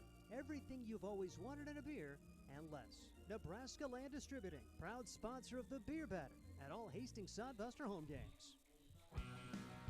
At the bottom half of the 6th inning, some work to do now for the Sodbusters. They trail by a score of 4-2. It'll be Rodriguez, Monroe, and Matson trying to get something going against Gene Abervet, making his debut for Wheat City today, left-hander. And Sodbusters will see what they can get done with Rodriguez, who's been on base twice. He walked and was hit by a pitch. So Wheat City, 1 run in the 4th, 1 in the 5th, and 2 in the 6th, as the Sodbusters trail it by a score of 4-2. As 4 runs across now for this squad from Wheat City. 4 runs on just 3 hits. The Sodbusters had both of their hits back in the 1st. They do not have a hit since. Yesterday they scored 7 runs in the 1st inning, and it has really been a struggle since that time. Basically, they had single runs in the 2nd and 3rd, and just 2 runs since that time, both of those coming in the 1st inning here today. It's Matt Rodriguez, first pitch swinging and bounces it foul over the head of acting head coach Scott Galusha. When you are general manager, assistant coach, whatever for these summer league programs, you never know what role you're going to fill, and Scott Galusha goes from the press box to the coaching box in a hurry. Ball struck pretty well to center field, but the wind will hold that up, and Rodriguez is out on a fly out to center as it's handled there by Cameron Daigle. 1 out for Tyler Monroe. Monroe has a sacrifice fly and an RBI. He is 0 for 1 on the day, lined out to center his last time up. So Sodbusters needing a win in the worst possible way. Going to have to come from behind to do it after seeing an early 2-0 lead slip away. Single runs in the 4th and 5th, 2 runs in the 6th for the Wheat City Whiskey Jacks. Pitch bounces and back to the screen. 1 ball and no strikes on Tyler Monroe. Sodbuster out of Northeast Community College. We hit .324 in the spring season. Played at Norris High School. Here's the 1-0 delivery, and Monroe skies this one to center. Coming on a few steps, Easy play there once again for Cameron Daigle. 2 quick outs for the Hastings Sodbusters, and Trevor Matson will come to the plate now for Hastings. He is 1 for 2, had an RBI single back in the first, but struck out. He was the first batter to face Gene Abervet. Abervet has a solid outing going, 2 2/3 innings now. He's thrown 39 pitches, 26 of those strikes. Pitch is taken upstairs for ball, 1 ball and no strikes. So the strike zone has not been an issue for Abervet. It has been an issue for the Hastings Sodbusters. He was a lefty, wasn't he? And now he is pitching from the right side. So Abervet is now pitching this inning right-handed. Pitch is popped up, left side of the infield, and the shortstop underneath it, and makes the catch. So how about Abervet? Ambidextrous as he works a couple of innings left-handed, now 1 inning right-handed, and sets him down 1-2-3. It is 4-2, as we're going to keep it, actually we'll take a break. 4-2 the score. You're listening to Sodbuster Baseball. It's hot. Can we get some popsicles? A lot of popsicles. Okay, sure. Let's go to Sam's Club. We can get some popsicles there. Plus, check out the pools on sale. Didn't Dad want to barbecue tonight? With all those popsicles, we should get some paper towels, too. Good idea, Mom. I'll grab some chips. Sam's Club has something for every season. Sam's Club, a proud sponsor of Hastings Sodbuster Baseball. Stop by before or after the game. For the best in promotional videos, custom designs, photography, websites, and more, it's Provident Promotions. You've got the business. Now make it stand out with Provident Promotions. Provident Promotions can help you design your logo, website, custom make your promotional video, and shoot just the right photo for your company or business needs to be seen everywhere. And they even offer email marketing services and social media management. Let them help you from start to finish. 111 North Burlington Avenue, Suite 110 in Hastings. A proud sponsor of Sodbuster Baseball. You are listening to Sodbuster Baseball, as we will get our first look at Will Horton for the Hastings Sodbusters. Will making his Sodbuster debut, the aforementioned player by the general manager Scott Galusha. Horton just arriving. He's out of Arkansas Tech. Went 0-0 with a 1.5 ERA in 5 appearances for Arkansas Tech, which went 28-17 and advanced to an NCAA Division II regional.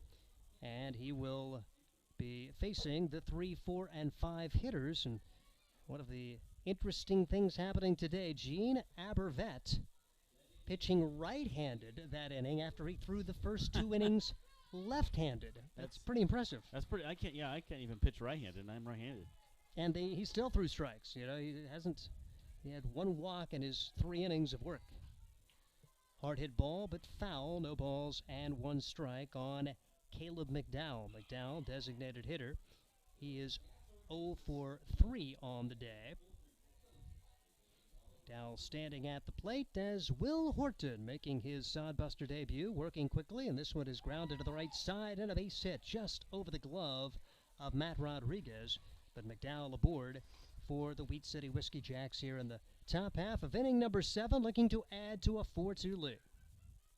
Steve Stein, Josh Salmon, alongside here at Duncan Field, where the Sodbusters trail it by a score of 4-2. And here's Dean Bittner, who walked and scored his last time up. Matter of fact, his last 2 plate appearances have been walks and runs scored for the Whiskey Jacks.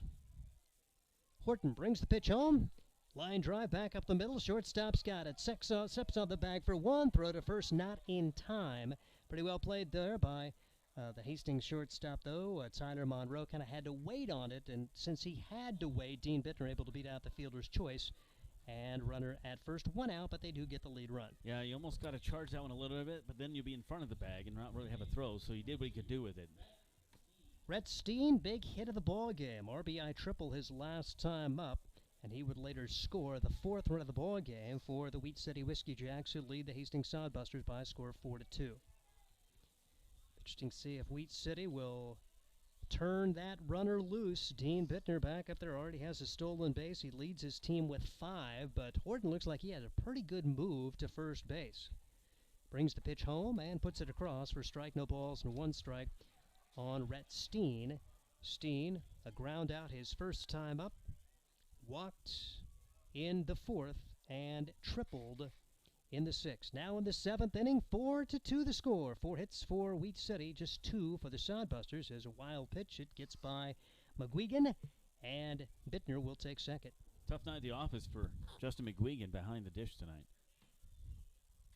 Sodbusters looking to break a skid. Wheat City trying to keep it going after they come in and pick up a victory yesterday after making the long bus ride from North Dakota. Looking to make it a successful weekend and win the series here today with Game 3 coming up tomorrow, 6:35. Pitch is just off the plate. Count goes to 1 ball and 1 strike on Rhett Steen. Steen stands in the right-handed box. From Washington State, his home, as he is from Auburn, Washington. Played his college ball at Biola. Half-hearted swing here, and he is down to the count, 2 balls and 2 strikes. Runner at second, and Wheat City looking for more, already leading by a score of 4-2. Any deficit looks big when you're a team that's hitting in the 2-teen range. That's where the Hastings Sodbusters were coming into today at 213. Off-speeder called strike 3 as Rhett Steen watched it go by. Frozen there. First strikeout for Horton. 2 outs in the inning, and Nolan Drill will come to the plate. Steen really clobbered that thing last inning. This time frozen like a deer in the headlights. Nice pitch there by Will Horton. We need a nickname for him. Will Horton, here's a who or something. There you go. Now he's got one. Nolan Drill, 1 for 3, an RBI single. His first time up. Takes the pitch for a strike, no balls and 1 strike. Actually had his RBI single back in inning number 4. He lined out in the 2nd and ground out in the 6th. Now in the 7th inning, Sodbusters trying to get out of this with a runner at second. 2 outs, no runs home this inning for Wheat City. They've scored each of the last 3 innings. Runner goes, pitch in the dirt, no chance for McGuigan, so there is a stolen base for Bittner. He has his 2nd of the day and leads the team in that category. Now any old wild pitch could get a run home as the count goes to 1 ball and 1 strike on Nolan Drill. So you have the 2 hard throwers from Schneider and Schroeder, and then you come out here and Horton's not throwing super heat, but he's got the great breaking ball working, and so it's a little different look for Wheat City here. Yeah, I'm really surprised that Snyder and Schroeder actually threw back-to-back. 1-1 delivery is on the inside corner for strike 2, because you would think you'd want somebody totally different, that maybe you'd put Horton between those 2 guys, because really you have the scouting report on Snyder. It's pretty much the same when Schroeder comes in. And they look alike, so it's really confusing. 1-2 delivery, and this one popped up. Short center field, making the call, making the catch is Omar Jackson, and that will do it for the Wheat City Whiskey Jacks. No runs, 1 hit, 1 man left, and we head to the bottom half of the 7th inning. It is 4-2 the score. Wheat City on top. You're listening to Sodbuster Baseball. Time out. Smith, we only need 1 more out. Do you think you have enough energy?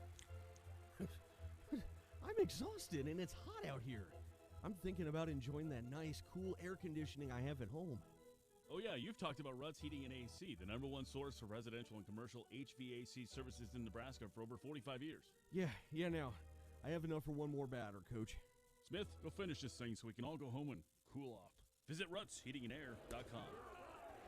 My husband and I love to live in Nebraska. It's the good life. We always vacation here. Love those Nebraska state parks. We love to eat here. Where are you going to get a better steak? And we love to play here, especially Nebraska Pick 5 from the Nebraska Lottery. It has a $50,000 starting jackpot, drawing 7 days a week, and all the proceeds go back to our state. Hey, honey, this weekend, let's buy some Nebraska Pick 5 tickets, go to a state park, and grill some steaks. Like our first date. I'm no amateur.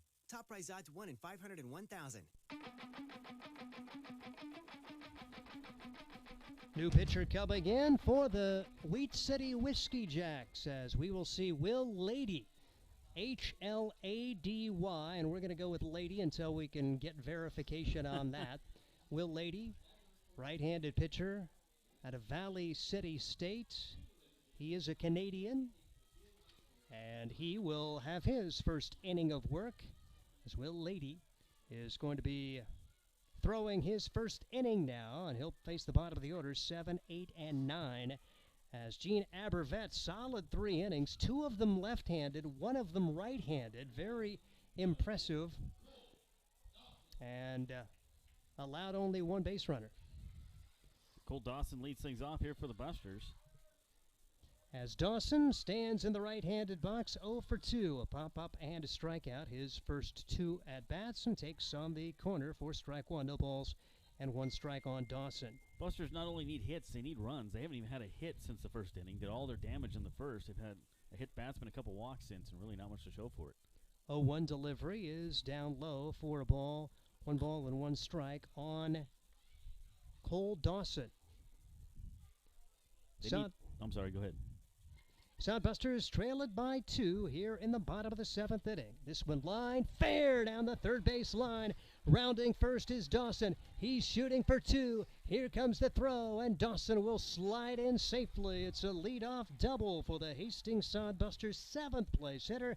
And Jackson Rocco will come to the plate now, trying to move him on. Ask and you shall receive. There is the hit, and that is the first time the leadoff hitter has been on base this game for the Sodbusters. And it's a good time with right now at 2 outs, down by 2 runs in the 7th.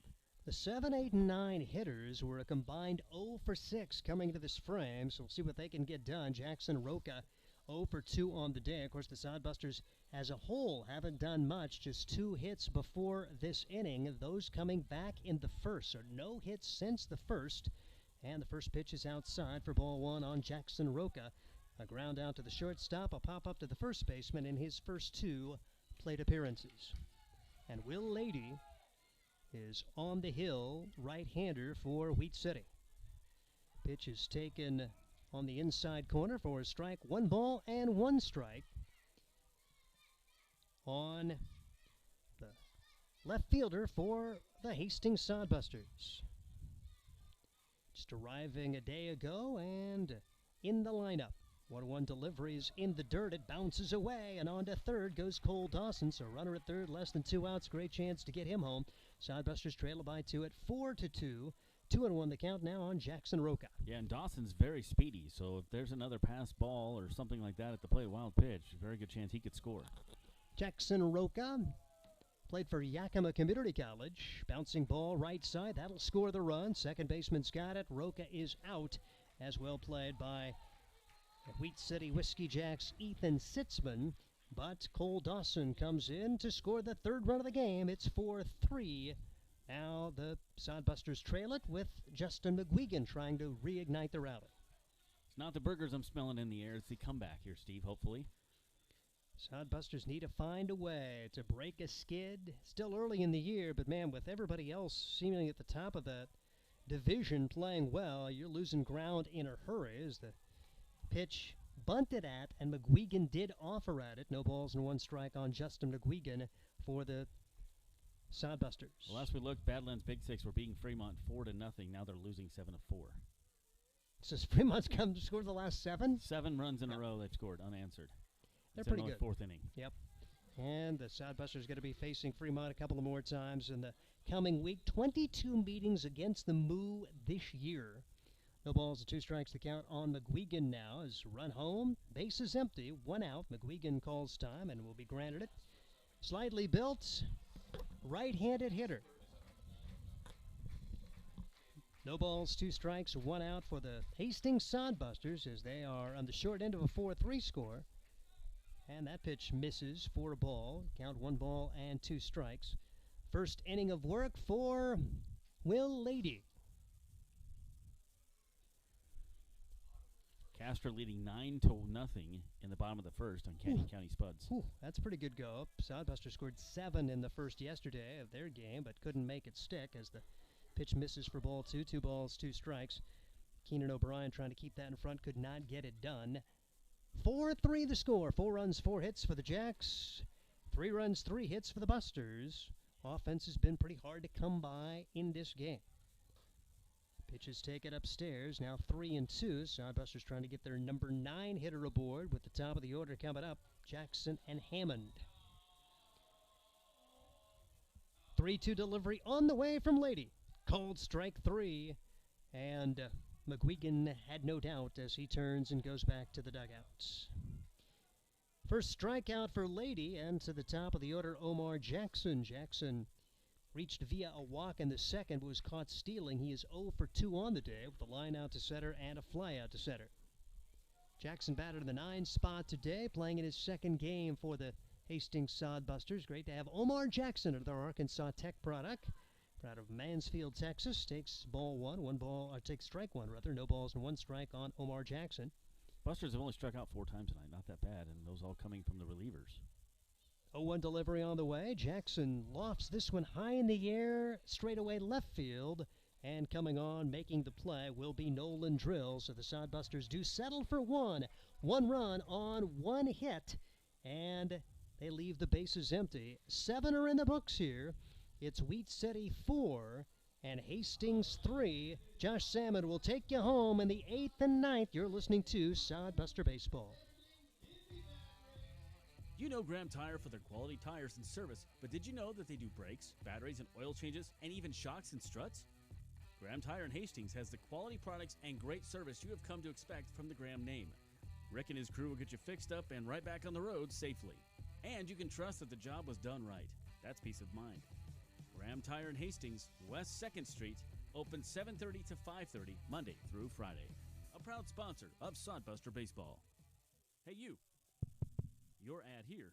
It's Josh Salmon of Salmon Says Media. Imagine turning on the radio or TV and hearing or seeing your business being advertised. Salmon Says Media offers voiceovers, full audio production, on-hold messaging for your phone, and more.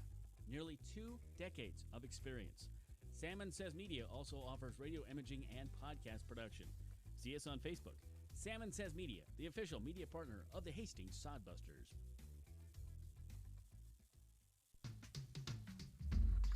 Welcome back. Sodbuster Baseball. Josh Salmon with you. Voice of Sodbusters. A little event going on here on the field. An event going on June 12th. 9 innings of winning. Chance for you to win a Traeger grill, some lottery tickets, free golf at buy yourself your $10 raffle ticket on next Saturday. Come out to the ballpark, and you could be winning 9 innings of winning from the Sodbusters on June 12th. Mark it down. 8th inning coming up here for Wheat City. And it'll be 7, 8, 9 hitters here due up for the Whiskey Jacks. O'Brien, Fulstrom, and Daigle. Horton back out there in relief. Take a look at some of the other scores. We'll do that throughout the inning here. There's some high-scoring games going on in the Expedition League. As we mentioned, Casper Horseheads up on Kenyon County Spuds 9-0 in the first. Spearfish Sasquatch leading 7-2 over Source Valley in Source Valley. That one in the 5th. Sioux Falls Sunfish trailing 1-0 at Pier right now in the 6th. 1 ball and 1 strike here to O'Brien. The Moo were down 4-0. Now they lead 7-4. Moo just lost opening day to the Busters and haven't lost since. Off-speed pitch. Change the speed, I should say, on that one. On to O'Brien. It's 1-2. Mining City Tommy Knockers winning at home. They've been playing pretty well lately. Leading against Nebraska 6-1, Western Nebraska. A lot of scoring in the first inning in these games. Strike 3, frozen is O'Brien. 3rd strikeout for him. He wins our silver sombrero of the night. 1 down in the 8th. 4-3 our score. Busters did scrape together a run last inning. This is an important 1-2-3 inning, or very quick inning anyways for the Busters. Not allow any more runs and come back. You've got 2 more chances to do it. Swung on and missed there by Fogelstrom. Busters yesterday scored 9 runs in 3 innings and then didn't score the rest of the game. Tonight they scored 2 in the first and just had 1 in the 7th. So late inning scoring there, that's good. We want that for the Busters. That one just missed. Again, that revolving strike zone out there. 1 ball and a strike. These 2 teams will meet up again tomorrow. Wrap up the series. 6:35 first pitch. That one well inside, doing a little dance at the plate is Fogelstrom. After tomorrow, Busters have Monday off, and then they'll travel to Fremont for 1 game there and 1 game here. So they'll play there Tuesday night, back here 2 games here. Back here on Wednesday and Thursday against Fremont. And then taking on Western Nebraska Pioneers. The only time we see them this year will be June 11th, 12th, and 13th. Join us, all right? 5-game homestand coming up after this next week. Monday off for the Busters. Everybody regroup and travel to Fremont for one night. The 2-2 coming up here from Fogelstrom. Takes the curveball down the left field line. That is a fair ball. Extra bases here for Fogelstrom as he rounds first. Getting it in quickly is Roca.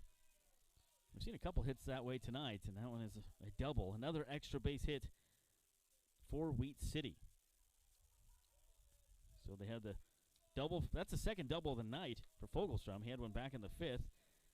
And they had the triple earlier from Steen. So 3 extra base hits tonight for Wheat City. Horton, third pitcher of the night for the Busters. They used 6 last night. And you'd really like him to go this one and possibly one more, but he gets into trouble. Scott Galusha, acting manager right now. If you missed it earlier, both coaches for the Sodbusters got ejected. Chandler Wagner was commenting about balls and strikes. He didn't like the strike zone. And assistant manager Luke Bay was just standing next to him, didn't say anything about it. The umpire comes over to Luke and says something, and Luke says, I didn't say anything. Chandler says, I didn't. Throw me out if you're going to throw somebody out. Just after he already signaled to throw out. And so umpire basically said, you're both out of here. Simultaneously. Scott was up here on the air with me. He had run down and managed. 1-0 here to Daigle. Shallow out in right field is Kozel tonight. And he's had one hit over his head. Usually that makes a guy tend to play a little deeper, especially when this team has 3 extra base hits.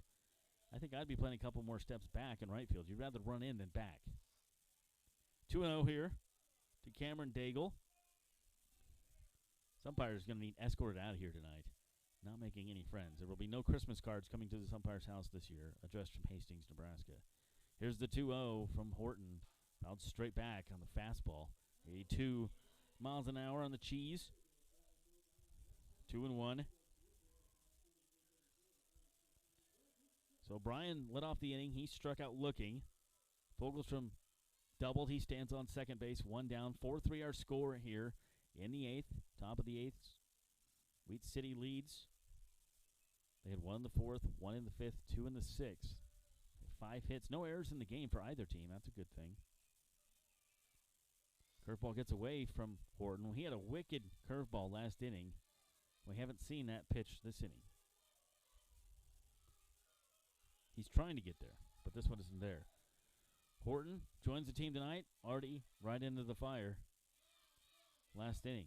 Got out of it, though, last inning with 1 single. No runs given up. Only give up the 1 hit. Here's the 3-1. Inside out swing. Perhaps swung at ball 4 was Daigle. That one looked a little inside. So we'll do the 3-2 now. I love the little kids yelling, "Go Busters." That's what you hear in the background. See if I can get it on the microphone here. There's little boys here and girls yelling, "Go Busters." I love that kind of stuff. That's cool. 3-2 with a runner on second base, 1 out here. And the curveball misses high and a little outside, and it's a walk given up by Horton. So Horton with his first walk of the night. Back to the top of the order, Ethan Sitzman. Sitzman is 0 for 3 with a walk. Average moved down a little bit for the second baseman tonight's game. 205 is where he's sitting right now. Shows the bunt, can't get it down. It goes foul. So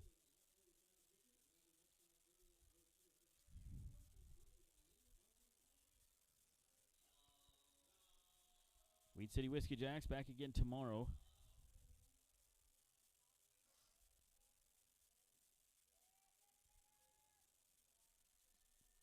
(0-1) coming up here.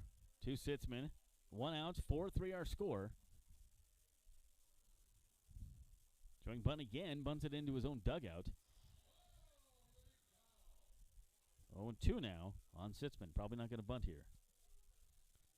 Nobody going in either bullpen right now. Both teams have used 3 pitchers or are currently on their 3rd pitcher. Busters only trail by 1. It's important to maybe get a ground ball double play here or get the lead runner out or something, big play with 1 out. Double play would be nice to get out of the inning. Here's Horton's pitch from the lefty. Inside, just fouling it, staying alive up there is Sitzman. You want to get out of this inning? Get up. You got 6 more outs to tie this thing up. Busters have got a hit last inning after only getting 2 hits in the first inning. Usually the offense is there, but the pitching hasn't been there. Tonight it's been a little bit the opposite. Only 7 runs on the board for both teams. And if you look at some of the scores tonight in Expedition League, that ain't bad. Here's the 0-2. Expedition League scores tonight all over the place. A lot of teams scoring a lot of runs in the first inning. So again, we'll do the 0-2 here with Sitzman. Fouling off a lot of baseballs, making a lot of little kids get some exercise at this at-bat. It's been a weird game. Both coaches ejected at the exact same time. Back in the 5th inning. Here we are in the 8th, 4-3. Wheat City leads after they won the game last night, 10-9. Now on the looper in the left center field. That's going to fall, and 1 run will score. Runner coming all the way from 1st to 3rd. They're waving him in as well. No, they're going to stop him. And stopping at second base with another extra base hit is Sitzman. And down goes Matt Rodriguez. He has taken a beating as a sodbuster. On Monday night, he got kicked in the arm by a guy stealing second. Now he gets taken out at second base. They don't have the Major League rule here. They have to try to avoid the second baseman because he took him out on the slide. But that is a double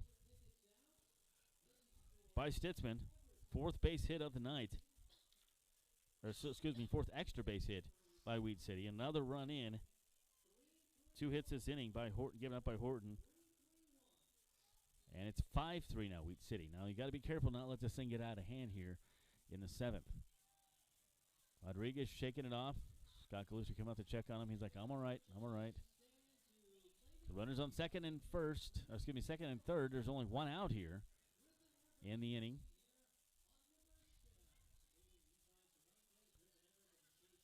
So Nebraska night here at the ballpark. They're raffling off jerseys from Shea Shanneman, Ephraim Cervantes, and Griffin Everett. 3 Husker guys, former Sodbusters, all played together last year here at different points of the season.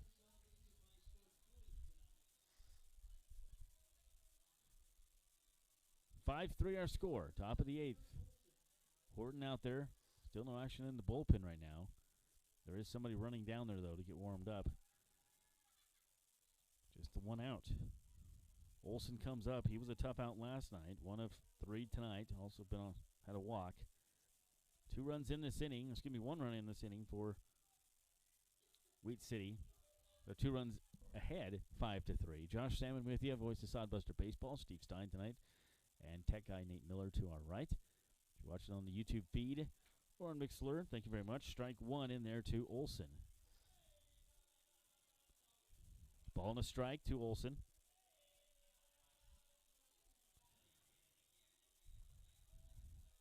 Runners on second and 3rd here for Wheat City. They're threatening to add more.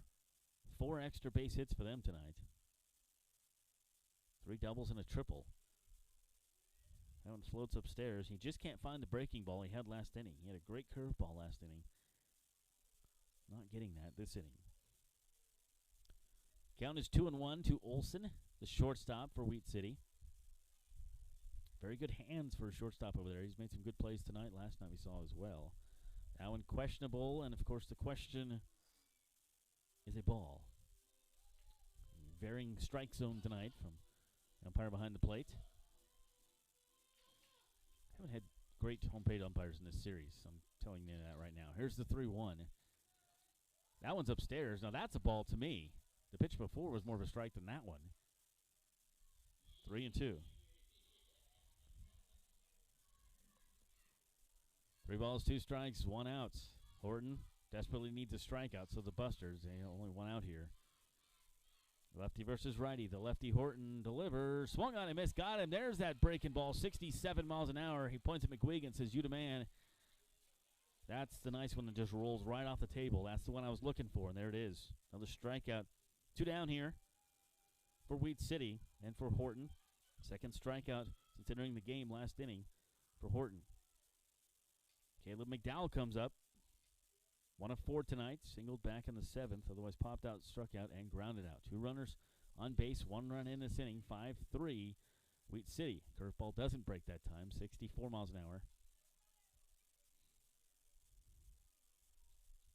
If he could perfect that thing, it's really nasty, but he's kind of been all over this inning with it. Here's the 1-0 to McDowell. Popped up first base side out of play into the parking lot. So you had O'Brien lead off the inning, struck out looking, and a double by Fogelstrom. A single by Daigle. A double by Sitzman. He sits over at second base. Fogelstrom scored on the play, and it's at third base is Daigle. There's the 1-1. And therefore, strike 2. That's a pretty good off-speed pitch on that one. 1-2. Horton 1 pitch away from getting out of the inning, just giving up the 1 run on 2 hits. Busters can get back with 2 more. They got 6 more outs to try to do it. Horton shakes off 2 signs from his catcher, McGuigan. Gives a yes on this one. Let's see if he goes back to the curveball. Nope, that one's a little faster. 74. 2-2. So when he struck out Olsen, he pointed to his catcher, McGuigan, said, "You the man." And this time he shakes him off twice and throws a ball. 2 balls, 2 strikes, 2 outs, shaking off 2 pitches again. Let's see what he wants. Horton to his catcher, McGuigan. Swung on and missed. Got him that time on the fastball. 84. So we went from 67 miles an hour to 74 to 84, really mixing up the speeds, and it's hard for Caleb McDowell to catch up with it. They leave 2 on. 1 run on 2 hits, 2 left on base. 5-3 Wheat City. Bottom of the 8th coming up. This is Sodbuster Baseball from Duncan Field on your Saturday night. Now a message from 5 Points Bank. 5 Points Bank has been proudly serving the Tri-City area for decades, and we are continuously finding ways to make your banking experience easy and enjoyable. We offer the best of both worlds with kind and welcoming employees in the bank while creating a strong online presence to accommodate your busy lifestyle. Our innovative technology adds layers of security while being easily accessible to all age groups. Stop into the Better Bank to learn more today. Have you heard the latest in Sodbusters news? Hey, this is Josh Salmon, voice of Hastings Sodbusters Baseball, inviting you to check out the Sodcast, the official Sodbusters podcast. Each episode gets you up to date on team info, the latest news, player and coaches interviews, and more. Join Brian Frew and myself for the Sodcast all through the baseball season. The Sodcast is available for listening on Spotify for free. Hastings Sodbusters Baseball Inside Duncan Field with me, Josh Salmon, and co-owner Brian Frew. The Sodcast. Listen today. Well, after giving up 2 hits, 1 run, Horton managed to get the pitch he needed. Got the strikeout. He got out of it, striking out the last 2 batters of the inning. Busters down by 2. Josh Salmon, Steve Stein, Nate Miller back with you here from Duncan Field. Appreciate you tuning in and hanging out with us here on your Saturday night. Tomorrow, these 2 teams again, 6:35, first pitch. Lead things off here in the bottom of the 8th. Busters down their last 6 outs, trailing only by 2. Chance for their comeback. Last night, Wheat City Whiskey Jacks had theirs. It is Jack Hammond.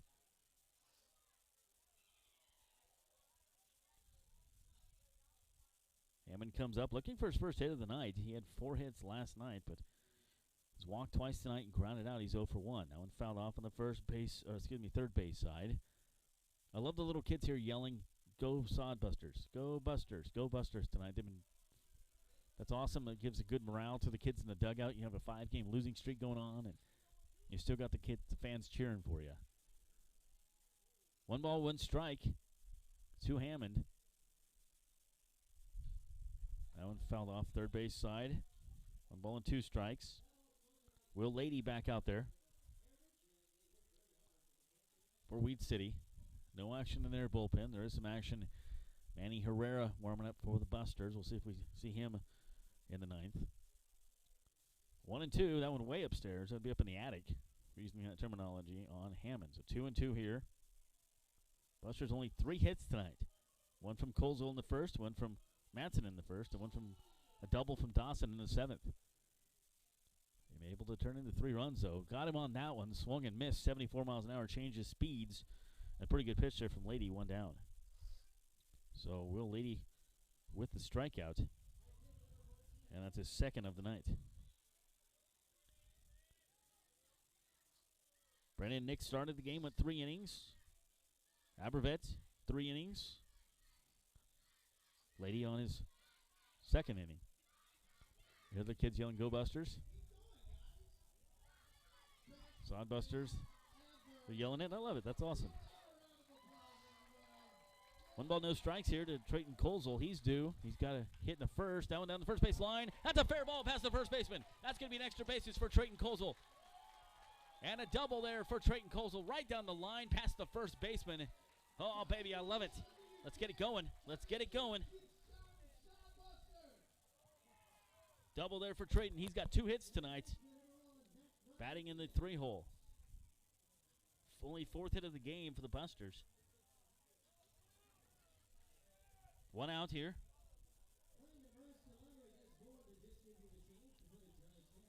And it brings up Matt Rodriguez. And one of the managers of Wheat City now coming out to talk to the manager of Wheat City, coming out to talk to the umpires. Poking the bear a little bit. They've already kicked out. And now they're calling him out.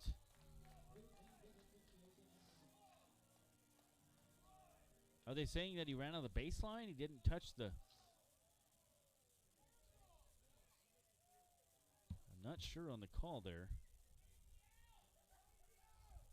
Scott Galusha wants an explanation from both umpires. I don't understand why he would be out of there, and they would change the call once he's standing on first for second base.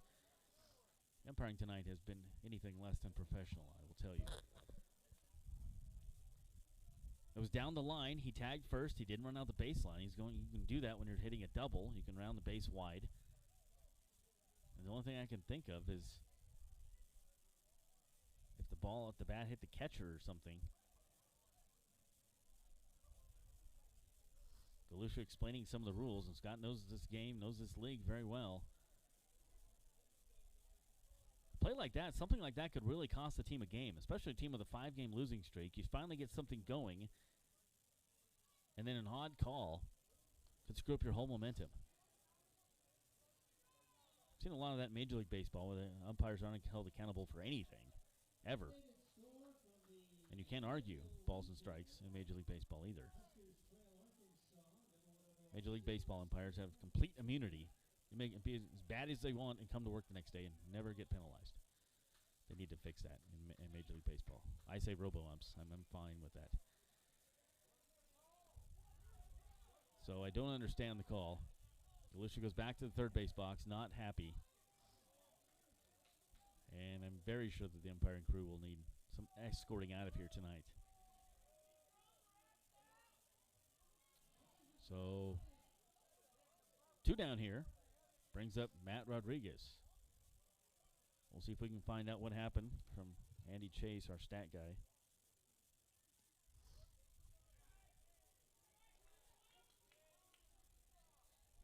This has been a very odd game all around. I'm going to tell you right now. It's been a very odd game.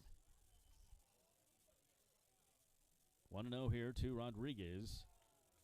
I don't understand why Colesville would be out on that play, and the runner who slid into Rodriguez and took him out at second base, that's perfectly fine. Last inning. I don't get it. 1 ball, 1 strike here to Matt Rodriguez.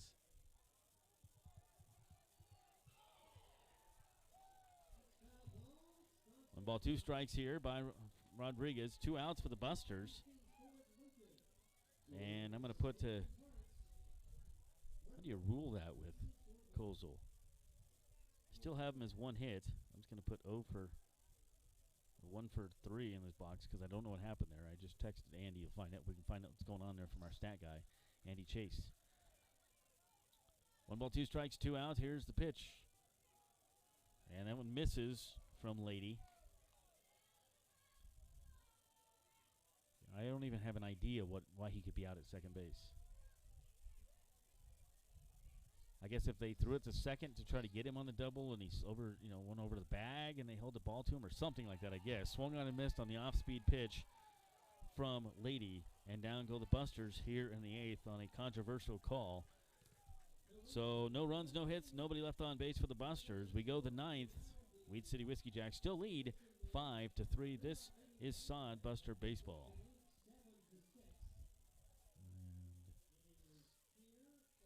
Was the perfect place to start your Hastings experience, a place where you'll meet artists, shopkeepers, and storytellers while you stroll through downtown shops, beautiful parks, and historic housing districts. Whether you're a traveler, meeting planner, or a new resident, the Adams County Visitors Bureau is excited to help you find what you're looking for, from places to eat, things to do and see, to places to stay. Ask the Adams County Visitors Bureau. Get details at visithastingsnebraska.com. Experience Hastings with the Adams County Visitors Bureau. Nebraska Land Distributing is a proud sponsor of the Hastings Sodbusters. When you come to the ballpark, get a refreshing Coors Light, courtesy of Nebraska Land Distributing. Nebraska Land Distributing also features Leinenkugels, the ultimate summer drink, cold and refreshing, and sold at Duncan Field. Another Nebraska Land Distributing option when you come to the ballpark is light beer from Miller.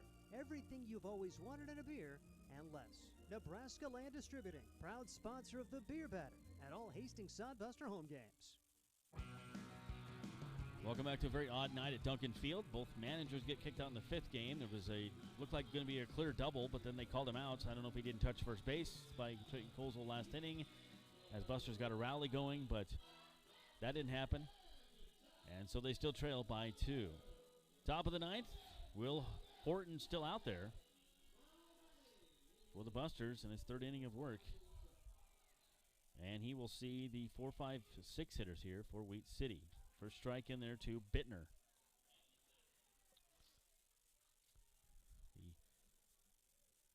The Wheat City Whiskey Jacks, game number 2. We'll be back tomorrow, 6:35. I'd like to see out here. That one is shot to right center field. That'll be another extra base hit, the 5th of the night. Jackson comes up with it quickly and holds him to a double. Thought that thing was going to roll to the wall there for a minute, but Jackson got over there quickly. Another leadoff batter on here for Wheat City. And that is the 3rd time tonight that they've had, 4th time tonight, they've had the leads runner on in 5 innings. Okay, from our word from Andy Chase, our stat guy, they called him out, said Colesville did not touch first base. I didn't see him. I was watching the ball. He took a wide turn, but you do that around first on a double. Who doesn't? And after he's already standing on first base, the other umpire said something, or the other coach said something, and then they called him out. So the umpires apparently weren't paying attention to it either. Here's the 1-1 strike to Rhett Steen. Steen had a triple back in the 6th. And a walk. 1-2 strikes. Will Horton. Manny Herrera still getting warmed up over there in the 9th. So both Chase Wagner, Luke Bay got ejected in the 5th inning. Luke didn't even say anything. Wagner was arguing balls and strikes, and he says, well, kick me out. Don't kick him out. He didn't do anything, and he kicked them both out. Going outside. 2 balls, 2 strikes. Natives getting restless here. Duncan Field, and why wouldn't they? Next Saturday, 9 innings of winning, June 12th. Western Nebraska Pioneers in town. Chance for you to win some lottery tickets, golf, or Trigger Grill. Lots of other prizes as well. Buy a raffle ticket, and you never know. You could be winning some great prizes. Husker night here tonight. Duncan Field, 5-3. Wheat City leads with a runner on second base in Bittner. The leadoff double a moment ago.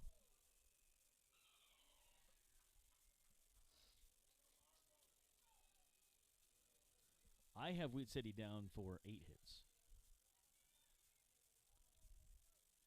Scoreboard has him for 7. And Andy has him for 7.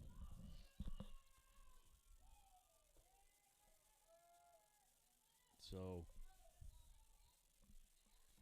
2 balls, 2 strikes. Throw down the 3rd on the runner going. That one gets away from Dawson. It'll be a stolen base and an error. And things coming unraveled here in the 9th. Now 6-3. So I'm putting a stolen base down for Bittner. That's his second. The throw down the third got away. I don't know if they called the error or not, but the 3-2, there is the error. And then went inside, ball 4. So another walk given up. That continues to be an issue for the Sodbusters and their bullpen. 8 walks last night. 1, 2, 3, 4, 5, 6, 7, 8 walks, 9, 10 walks tonight. You just can't be walking that much. Unless you're Nancy Sinatra. She's the only one that should be walking that much. Thank you for the song reference, if you got that. Understanding on first, 6-4 here, Wheat City. 6-3, excuse me. Pitch misses for a ball. Odd night here at Duncan Field. Just one of those ones you're going to shake your head all the way home, and I have an hour drive home. 1 ball, no strikes. Runner on first.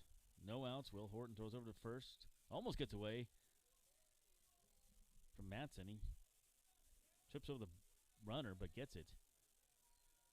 It's a very controversial call last inning. Busters got a double, with a 1-out double from Kozel. They said he didn't touch the first base after Wheat City objected to the call. The umpire apparently wasn't watching his feet. Usually when somebody rounds the base umpire watches his feet, especially on a ball like that where it's obviously going to get to second base. You don't need to watch the fielder. You need to watch the runner. And he would have caught that, but he didn't.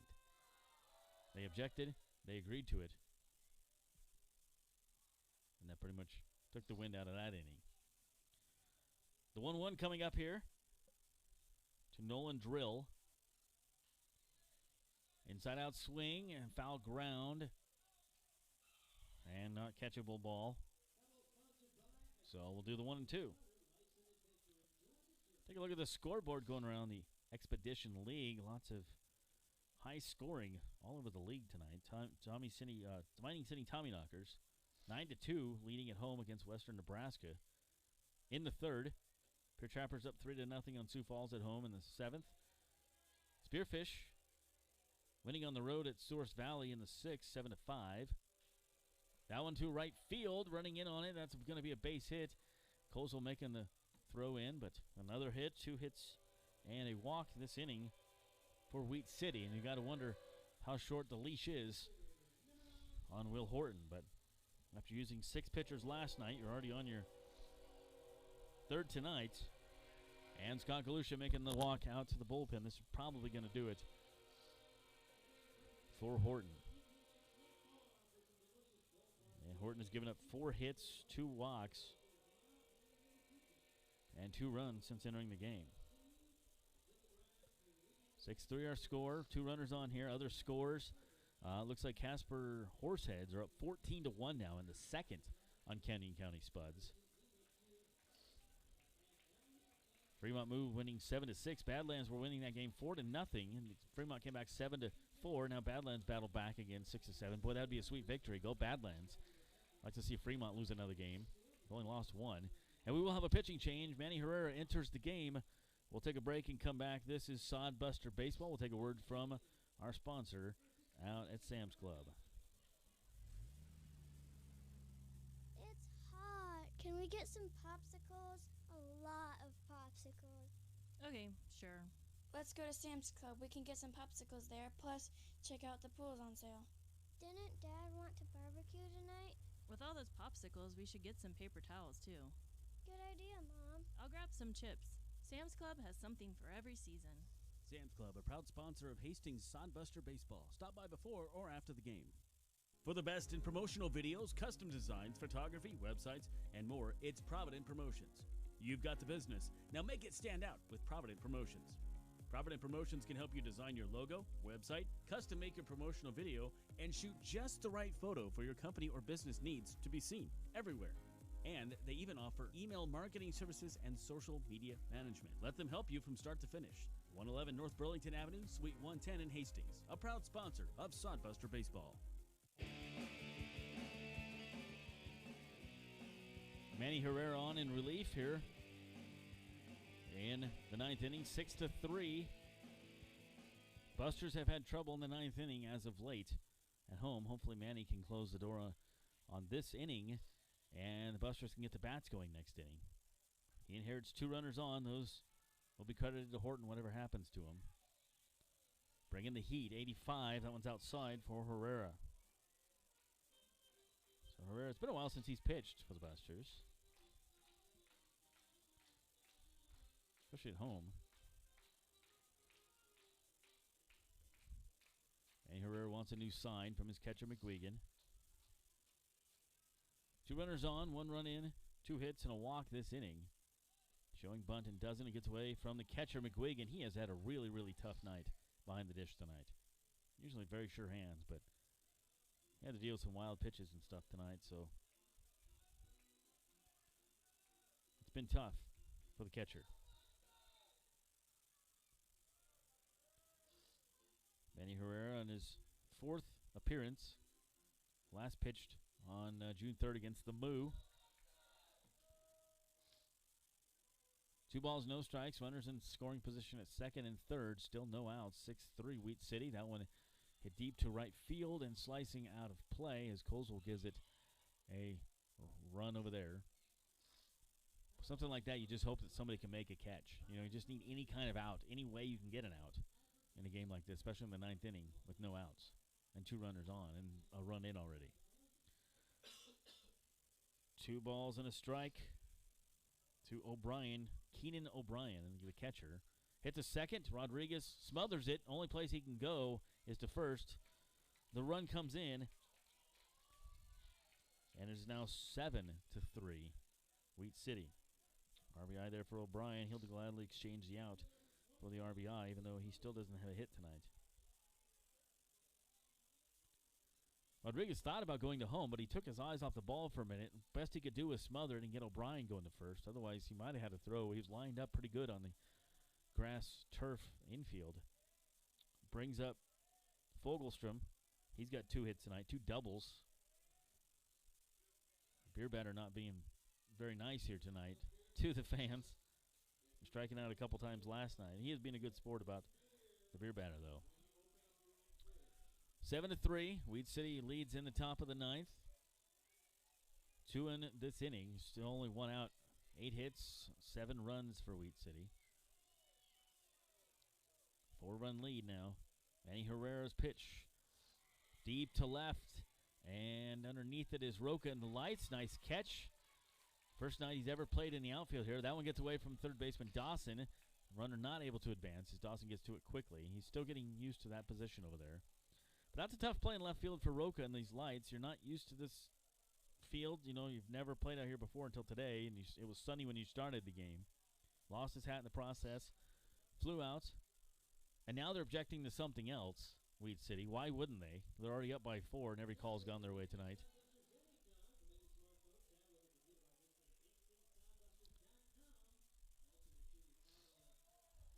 I think they're saying when the ball was overthrown, Dawson missed the ball, that it went behind the fence or into the fence. Now they're going to talk something over. And I don't know if there's a school for umpires, but these guys need to brush up on some skills. Nothing going to come of it. As it shouldn't. And why would Wheat City even object to that? You're already up by 4. The team has lost 5 games in a row. Just let it go, whatever it was. I digress. Cameron Daigle comes up. He's walked twice, bunted out once. Struck out once, 0 for 2. 9th place hitter. 2 runs in this inning. Nice stop there by McGuigan. Runner goes to third on the play. That's heads-up base running by Drill. McGuigan can go out and talk to Manny Herrera. So a good base run in there by Drill to steal the base. 4 stolen bases tonight for Wheat City.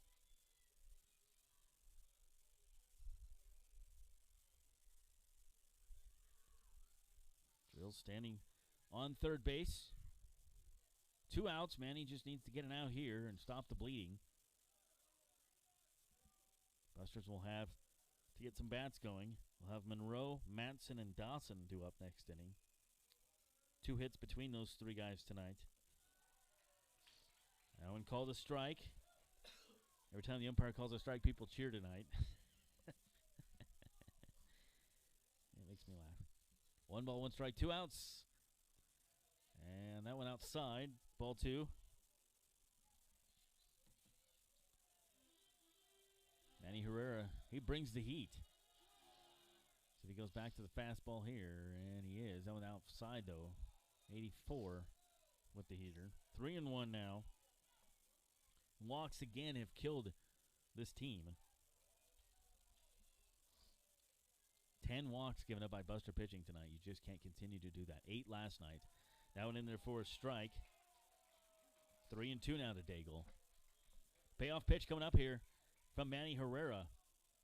Busters really need a strikeout right here to get out of the inning and stop the bleeding. Herrera kicks and delivers. And strike 3 called. That one was inside. It totally looked like a ball. Daigle does not like the call. Stands there with a smile on his face. Busters got one that time. Nonetheless, we'll take it. They leave a runner on base. 2 in on 2 hits and a walk. It's Wheat City 7 and Sodbusters 3. Bottom of the 9th coming up. We got some work to do. Stick around, see if we can pull off the win. It would be a sweet victory. And we need it, don't we? Yeah, we'll be right back. We'll take this word from Ruts. Summer means Sodbusters baseball and hot weather, so make sure you stay cool with Ruts. Ruts Heating and AC is your #1 source for residential and commercial HVAC services in Nebraska. For over 45 years, Ruts has been a name to trust for repairs, installation, and maintenance work on time. Call Ruts Heating and Air Conditioning today to discuss your HVAC needs, free estimates, and the guarantee their work. Whenever your heating or AC needs, trust Ruts. Visit rutsheating.com. Nebraska has some of the most beautiful state parks in the country. And to celebrate their 100th anniversary, the Nebraska Lottery announces our Great Outdoors Getaway promotion. Through June 8th, 2021, enter any non-winning $5 Nebraska State Park Centennial Scratch ticket for a chance to win a 2-night stay at a Nebraska State Park, $2,021 in cash, and Nebraska Lottery and Game and Parks merchandise. State parks as great as ours deserve a promotion as great as this. Top prize odds 1 in 80,000. Welcome back. As Herrera gets out of the inning with the strikeout call. But not before Wheat City puts 2 more on the board. They now lead 7-3. Busters down by 4. They've only had 4 hits tonight. They're down by 4 runs. It can be done. It can be done. Leading things off here, it'll be Tyler Monroe. It'll be the 5, 6, 7 hitters due up here for the Busters against Will Lady. So Will Lady continues to be on relief. That one way outside and called a strike. Lady, the 3rd pitcher of the night for Wheat City. Nick started. Then you had Abervet. And Will Lady's done a pretty good job here in his 3rd inning of work. He struck out 3 batters since entering the game.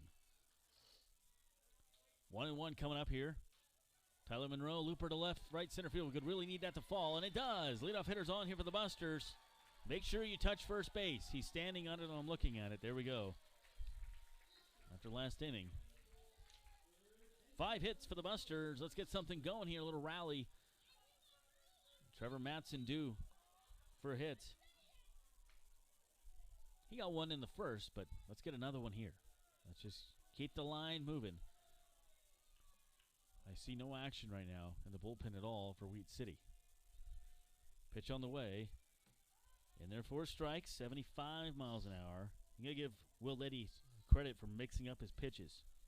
He really does a good job with the speed and mixing up the pitches. 1-0, runner on first is Monroe. Short lead. Matson into left field, 2 hits in a row, 2 runners on here for the Busters. Let's get something going here, guys. 2 hits. They only had 4 coming into this inning. That makes 6 hits total.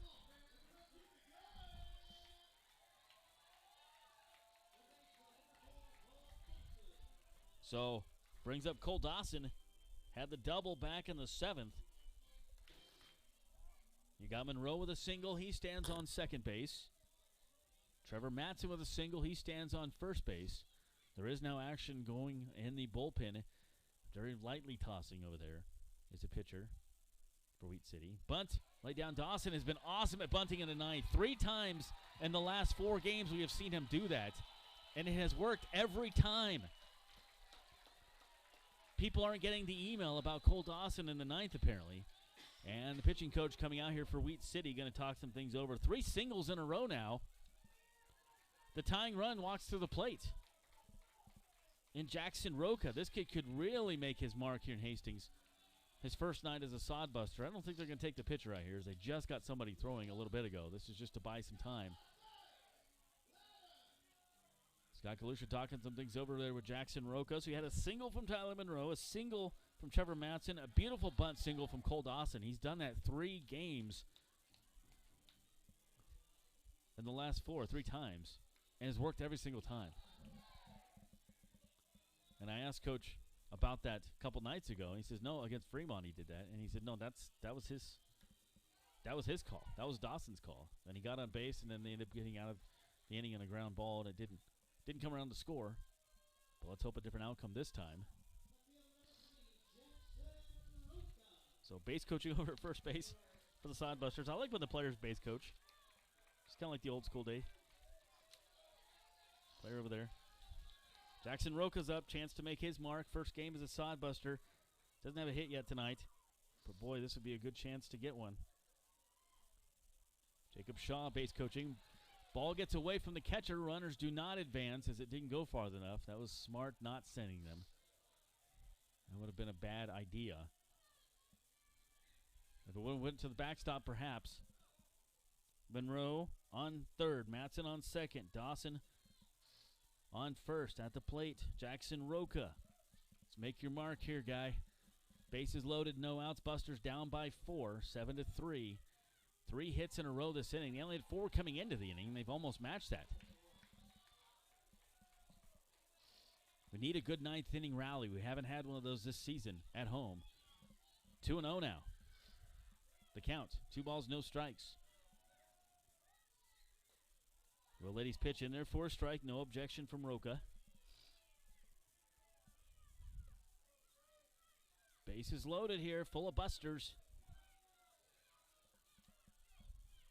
2-1 the count. And that one low and outside. 3-1 now. You got rally caps, put them on. Wave your homer hankies. Bang your power sticks. Let's get this thing going here. 3-1. Pitch on the way, coming up from Lady. And strike 2. Taken all the way was Roca. Not a bad idea. He's going to give it to you. He wouldn't really hit that much anyways. It was in by his hands, but it was inside over the plate.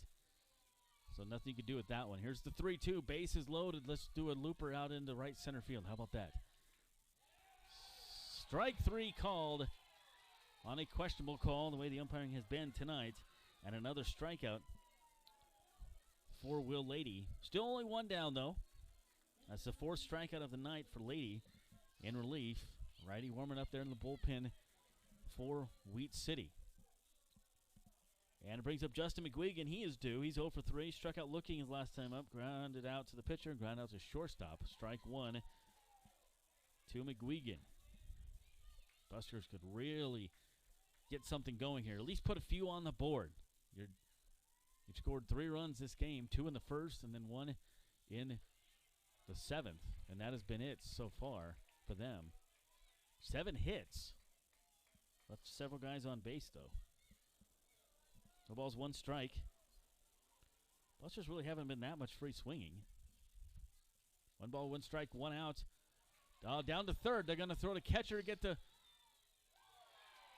And that'll end the game on the double play.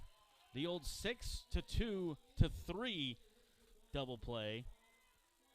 And doggone it, what a way to end the game. Just when the Busters get something going, the bubble gets popped. Wheat City wins it. 7 runs, 8 hits, no errors for them, and 3 runs, 7 hits, and 1 error for Hastings. So 6-game losing streak going on for the Hastings Sodbusters. And again, you can't walk 10 batters and expect to win a ball game. It just doesn't happen that way.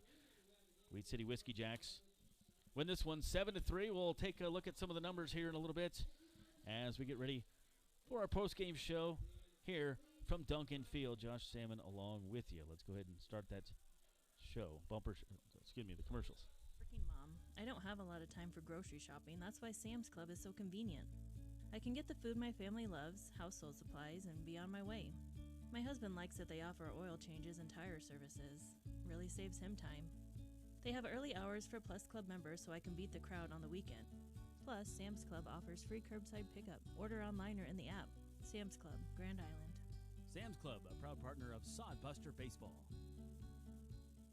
For the best in promotional videos, custom designs, photography, websites, and more, it's Provident Promotions. You've got the business. Now make it stand out with Provident Promotions. Provident Promotions can help you design your logo, website, custom make your promotional video, and shoot just the right photo for your company or business needs to be seen everywhere.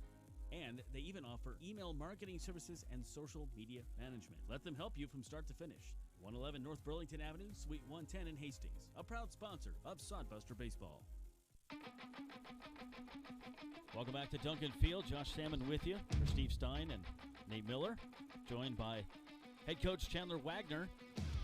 Chandler, you and Luke got ejected back in the 5th inning on a controversial call there, and the umpiring anything less than stellar tonight. We'll just put it that way. We'll just briefly mention that. Yeah, obviously wasn't pleased with it, but it is what it is.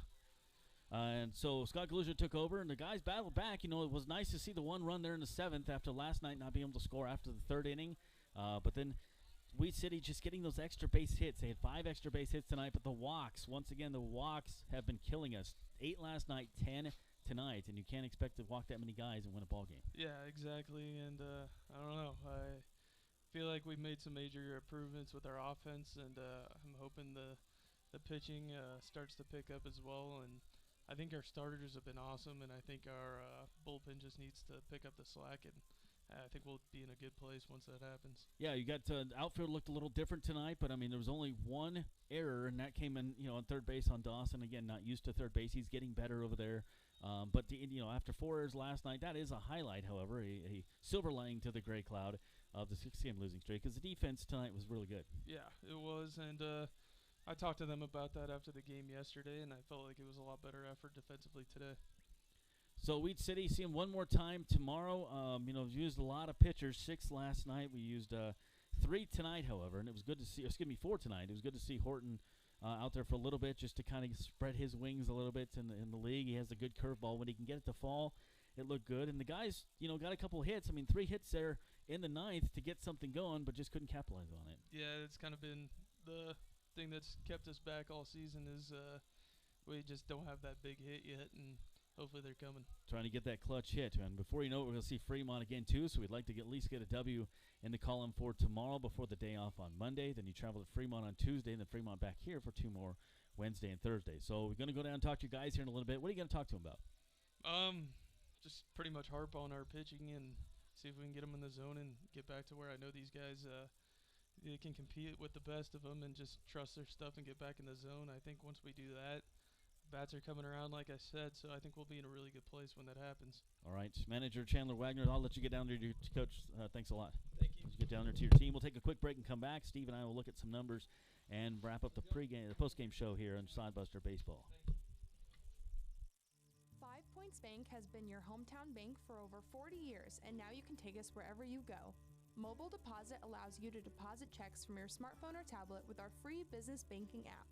And never pay for an ATM charge again with our MoneyPass app. It maps out ATMs near you that won't charge a fee because of its partnership with 5 Points Bank. We're here to serve you in person and online, and that's why we're the better bank. Have you heard the latest in Sodbusters news? Hey, this is Josh Salmon, voice of Hastings Sodbusters Baseball, inviting you to check out the Sodcast, the official Sodbusters podcast. Each episode gets you up to date on team info, the latest news, player and coaches interviews, and more. Join Brian Frew and myself for the Sodcast all through the baseball season. The Sodcast is available for listening on Spotify for free. Hastings Sodbusters Baseball Inside Duncan Field with me, Josh Salmon, and co-owner Brian Frew. The Sodcast. Listen today. Back at Duncan Field, and another upsetting loss for the Busters. At least it was a better game than last night overall. 4-3 there for a while, and they end up losing it 7-3. Steve Stein rejoins me here on the postgame show. Some controversial calls, but still 10 walks. No matter how many bad calls you make, 10 walks, you can't win a ball game that way. And good teams, or you have to put them behind you. There's going to be bad calls. Right. You're going to have 65 games. Nature of the beast. Yep. And to me, the turning point was getting both coaches thrown out. Yeah. Because that gets in the guys' heads. Right. In terms of, they're out to get us. Yeah. And if you play the victim, you're going to be a victim. Yeah. And that's one thing about the Huskers this year. Their motto, don't care. Yeah. And that's really the kind of attitude you have to have in terms, okay, well, that was called ball. That was a bad call. Next Move pitch. on. You've got to find a way to make the next play. And the great teams do that. You don't hear that was a bad call. They're just, okay, well, then let's make the next pitch. Yeah. Then let's make the next out. And so at this point, but in 65 games, there's going to be a few games where, we got a call there. Tonight, they didn't. Yeah. Overcome it. Yep. And right now don't have enough offense to overcome those types of things. Weed City did a great job of getting the add-on runs, taking advantage of the walks, and not just settling for a 3-2 lead. Get those insurance runs, so all of a sudden you're down by 4 instead of 2 or 3, and that would have looked big in that 9th inning as well. Maybe you played a little different. Put the tying run to the plate, which is right as all you can ask when you're down 7-3, but you just can't dwell on bad calls. You can't dwell on the umpires. You got to find a way to put that behind you, because these two guys are going to be back tomorrow, I think, probably. And so you've got to find a way to, kiss and make up and work with these guys, because they're not going anywhere. Yeah, you're going to be with them. Take the lemons and make lemonade out of it. Use that as inspiration. Oh, your coach gets out? Okay. You get kicked out of the game, we're going to win this thing for him. We're ticked off. We're going to win this thing. That's what you got to do. You can't give up 10 walks in the process. There was just some wild pitches tonight. McGuigan had a hard time behind the plate, and he's a good catcher. We did get some hits. Got the 3 hits in the 9th inning, 3 in a row. But then again, got the ground ball. Got the old 6-2-3 the ground ball, and a weird night ends on a weird play. But you got to give it to Wheat City. They had 5 extra base hits tonight, I counted. All those doubles, that triple, and so they just found the gap tonight on a outfield that really has never played together ever. The guys did a good job getting the ball in as quick as they could, maybe playing a little shallow, but again, they just found the holes. And you mentioned Sodbusters, 3 hits in the 9th, 2 hits in the 1st, 1 hit the other 7 innings. Yeah. So hats off to Wheat City, and their relievers did a good job and really kind of closed the door. And so Sodbusters continue to struggle offensively. And when you're not hitting, everything that goes against you is just magnified. So, you give up a walk, you give up a run. Right now, Hastings isn't good enough offensively to overcome things in their pitching staff and defensively. But 65 games, hopefully the guys are still having a good time. They're really just still getting to know each other. Yeah. And just the joy of having a chance to play baseball all summer. Hopefully that's still there, and come out and, hey, get a chance. That's one great thing about this summer league. Yeah, come back and play another one tomorrow. Yeah. So, and that's most of the time. There are not very many days where you get 2 days off with the Hastings schedule, but most of the time you're going to have a chance to erase that one because you're going to be playing again in 24 hours. When I was down on the field earlier, and I was still getting and I was talking to Matt Rodriguez and some of those guys, and Matt said, we're going to turn that corner. He says, I'm feeling we're getting there. We're going to turn the corner. He had a big smile on his face. I talked to Leif briefly about his outing yesterday, and I said hey to him. And McClure has had some really good at bats, and the guys had smiles on their faces before the game started. With a 5-game losing streak, you had a smile on your face, and that's something. They know they're trying to keep positive. They would love to at least get 1 W before they meet up with Fremont again next week, and trying to get some kind of confidence going in to that game. Last I looked, Fremont was battling. They were battling back, and then Badland Big Sticks were battling back, and they were only down by 1. So we'll have to see what happens with that game. It would be nice to see Fremont lose a game tonight if they could. But nonetheless, 6-game losing streak now for the Sodbusters. But we come back tomorrow, and it's a 6:35 game, so we'll start over with that. As far as bright spots, Trevor Matson, he's been scuffling a little bit. He goes 2 for 4 with an RBI. Really love what Dawson's doing. Cole Dawson, laid down a bunt, goes 2 for 4 with a run scored. So those are your multi-hit guys. And so those are the nice things offensively. On the defensive side, Snyder with 5 solid innings of pitching today, allowing 2 earned runs on just 2 hits. You talked about Horton. He had a couple of innings worked and gave up a couple of runs there in the ninth inning before being lifted. But good to see him get out there and get his first action. And Manny Herrera, hey, Manny's that's two solid relief outings in a row for him. He had scuffled with his zone, but if you want to kind of look at the bright spots, maybe there are a few things that you can build on as we continue this season. Hastings pitching struck out 15 tonight. So they walked 10, but they struck out 15, and 8 of those coming from Schneider, 2 from Schroeder, 4 from Horton, and 1 from Herrera. So there's a silver lining on the cloud. They did steal a couple bases, got a couple new guys in. I'm anxious to see this Roca kid really at his full capacity. I don't think Jackson's quite there yet, but they're getting there, and he gelled those guys with some of the other guys. As Dawson's really finding his own here. You've also got Jack Hammond has really been hitting the ball well. McClure's had some good at-bats, although not in the lineup tonight. So it's going to start gelling. It's got to turn a corner here very, very soon. And, Sodbuster fans are hoping, and they're faithful, and they're coming out to the games, and they're listening and watching, and we appreciate you guys and love you guys for tuning in. And, that's just the nature of the beast. It's baseball. That's the way it goes. You got to let it go tonight, have some food, players clear their mind, and come back tomorrow, start all over. That's the way it's going to go. We'll do the same thing tomorrow. Steve will join me. For Nate Miller, for Steve Stein, I am Josh Salmon. Once again, our final Weed City Whiskey Yak 7, Hastings Sodbusters 3. Everybody have yourself a wonderful night. Good night.